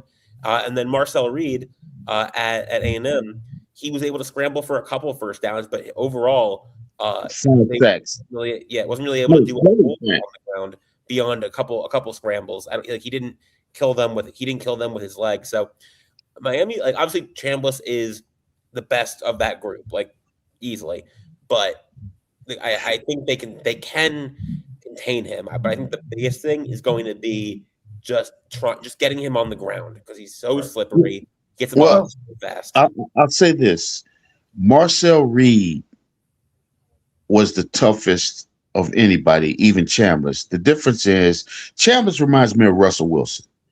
Okay. Marcel Reed is a 4-3 guy, and they had to change the way they rushed. They did what I call they kept him in the bowl, meaning that they just didn't rush upfield and try and get the sack. They kept him in the pocket, and the key to that game was Ahmad Moulton and Justin Scott, and that'll also be the key to this game. Now, I've done the preview for my podcast. It'll come out on Wednesday, and one of the things I talked with the Mississippi guy, Michael Katz, about was the offensive line. And we brought up the fact that Diego Pounds, the left tackle, hasn't given up a sack all year. And I made the comment that won't make it past the first quarter because when you look at their offense, quick, brief history. I've been doing this podcast for 10 years, but this year, and I have to preview. I have to watch the other team because I give a preview of the other team, usually through the team's beat writer. Right. And to be honest with you, when I'm doing that segment, it lets me know how the game is going to go. And I was, listening to this guy. We were going over the personnel, and I thought, No. When you watch Mississippi, so like the reason why Chambliss was doing what he was doing against Georgia is that they were undisciplined in their pass rush. They allowed him to get outside the pocket. It sort of reminded me with the year we played Alabama and they had Bryce Young. We rushed him and blitzed him, and we kept giving up contain, and he would get outside the pocket and he would make a throw. Ruben Bain, Messidor are very disciplined rushers. Part of that is because they have arguably the greatest pass rusher of our generation. Well, at least now until Myles Garrett. Right. And Jason Taylor coaching them. And then Damian Lewis has taken our defensive tackles to another level. So we control the ball game with those guys. Right. But I still think he'll get a play because, Adam, you've seen his team all year. Our secondary blows the coverage at least once every game. Yep. It happens. Yep. Yeah. That's why I got to score at 27-13 because they're going to blow. And usually what happens is they blow the coverage because they start becoming fans of those front four guys, because usually what happens is these guys will get a rush and somehow the quarterback will get away and they're standing there flat-footed looking, and they throw it over their head because the receiver has made the little scramble drill adjustment. But as far as just the secondary getting beat one-on-one, it doesn't really happen. We have been a very dominant defense. This kind of reminds me of the 92 Alabama defense that beat us the year after I graduated, when they had Curry and Copeland and, those linebackers, Lemansky Hall, and that was just a dominant defense. And they had Adam at quarterback. I mean, had Adam at quarterback and you two guys as running back, because it didn't matter because nobody was scoring on them. And that's sort of like what we are. I mean, we can win a game 10-3. We did win a game 10-3. Thanks to Malachi Tony. Thanks to Mark Fletcher. Yeah. Thanks to the wind. No, it's called just thanks to the wind. Well, guys, clock here. Real quick, Adam, what's your prediction? I think Canes are going to win. Is it going to be a blowout, or is it going to be one of those fourth quarter magics that they're going to pull out at the end? I think my prediction I got is 27-23 Miami. Okay. I think Trinidad Chambliss is going to get his. I think he's legit. I think Kawan Lee is really good. I think they'll be able to move the ball. I think they'll score. I don't think Miami's getting, pitching another, a 3-point game or a 14-point game. I think they'll score. Right. I think Miami's offense, which has been not perfect, they've only scored 27 points in 2 games. I think this is the worst defense they'll have faced in the playoffs so far. I think they'll score. I don't know if they're going to go off. I don't think they're going to go off and score 45 points, but I think Carson Beck will have his best game in the playoffs, just numbers-wise. He's been good, but I think he'll have a better game numbers-wise. I think Malachi Tony is going to wake up in this game because A&M and Ohio State both did excellent jobs of bottling him up. I think he'll be able to do something today. I think Mark Fletcher will continue his hot run today. He'll have his best game in the playoffs on Thursday. Mark Fletcher will keep his hot hand going. I think he's rolling right now. And the thing I've been asking people all day today is, who is Ole Miss's third best player? Chambliss is great. Lacey is great. Who's their third best player? They've got good. Stribling. Yeah, they've got good players. Is Stribling as good as Miami's third best player? No. Miami, okay, who's their best player? Ruben Bain. Who's their second best player? Akeem Mesidor. Third, Francis Maui-Noah. Fourth, Malachi Tony. Mix them up whatever order. I'm just throwing them out there. Fifth, Carson Beck, and so on, like they've got dudes all over the field. Jacoby Thomas, Keontae Scott, like they've got 10 dudes. Ole Miss, it's hard to say who's their third best player. They've got good players. I'm not trying to say they're a bad team. They deserve to be here. They're very good, but I don't know if they can simply match up. I think they can win, but I don't. The more I think about it, the less I like their chances. There's also another caveat to Ole Miss that no one is asking the question about, and it is very real that it could happen. Kawan Lacey has a bad shoulder. What happens if he takes a hit early and can't finish? He leads. He has the most carries, I think, of any back in the country. He's That's stepping right. in quick. They don't have a backup. Nope. There goes one wheel. Yeah, it's so. Overall, I think as long as Miami doesn't get caught up in Ole Miss's preferred like track meet style of play, where Or turn the ball over. or turn the ball over, of course. But as long as they don't get caught up in, like my biggest fear if I'm Miami is Ole Miss gets the ball first, goes down and scores, then they get like a 3-and-out. Miami goes 3-and-out. Ole Miss gets the ball back, tempo, scores again, and it's 10-0 or 14-0 quickly, and now you have to play catch up, and you have to, that's the worst case scenario for Miami. But if Miami, say their first drive is able to kind of methodically move the ball down the field like they've done all playoffs, give the ball to Fletcher, get that 10, 12 play, 75-yard, 6-minute drive, and then do that again and make sure the defense doesn't get gassed, I think they'll be in good shape. Right. Oh, I do too. Exactly. All right, guys. I appreciate you coming on, and Adam, safe trip to Phoenix, and Kevin, we'll talk to you hopefully next week. We'll talk national championship, hopefully. Let's hope so. We're right, so guys. cool. Talk to you soon. Thanks for having me. All right, see you guys. Yeah. Thanks, guys. Bye. Yeah. Oh, Yep, that's all good. So that was yes. So it's called Chris joining us, and I'm going to make a prediction on both games here on the show. Starting with Indiana and Oregon, I think Indiana finds a way to send Coach Dan Lanning in Oregon back to Eugene. I think Fernando, after what I saw from Indiana versus Alabama, I think they can do it again to Oregon. These two teams did play each other in Eugene, so I'm picking Indiana in the Fiesta Bowl. Yep, it's gonna be Miami, and I think Miami and Indiana, and Miami. And that's called. It's like if it is, it's called. If I listen really closely, I may be able to hear Kelvin at the game yelling his behind off.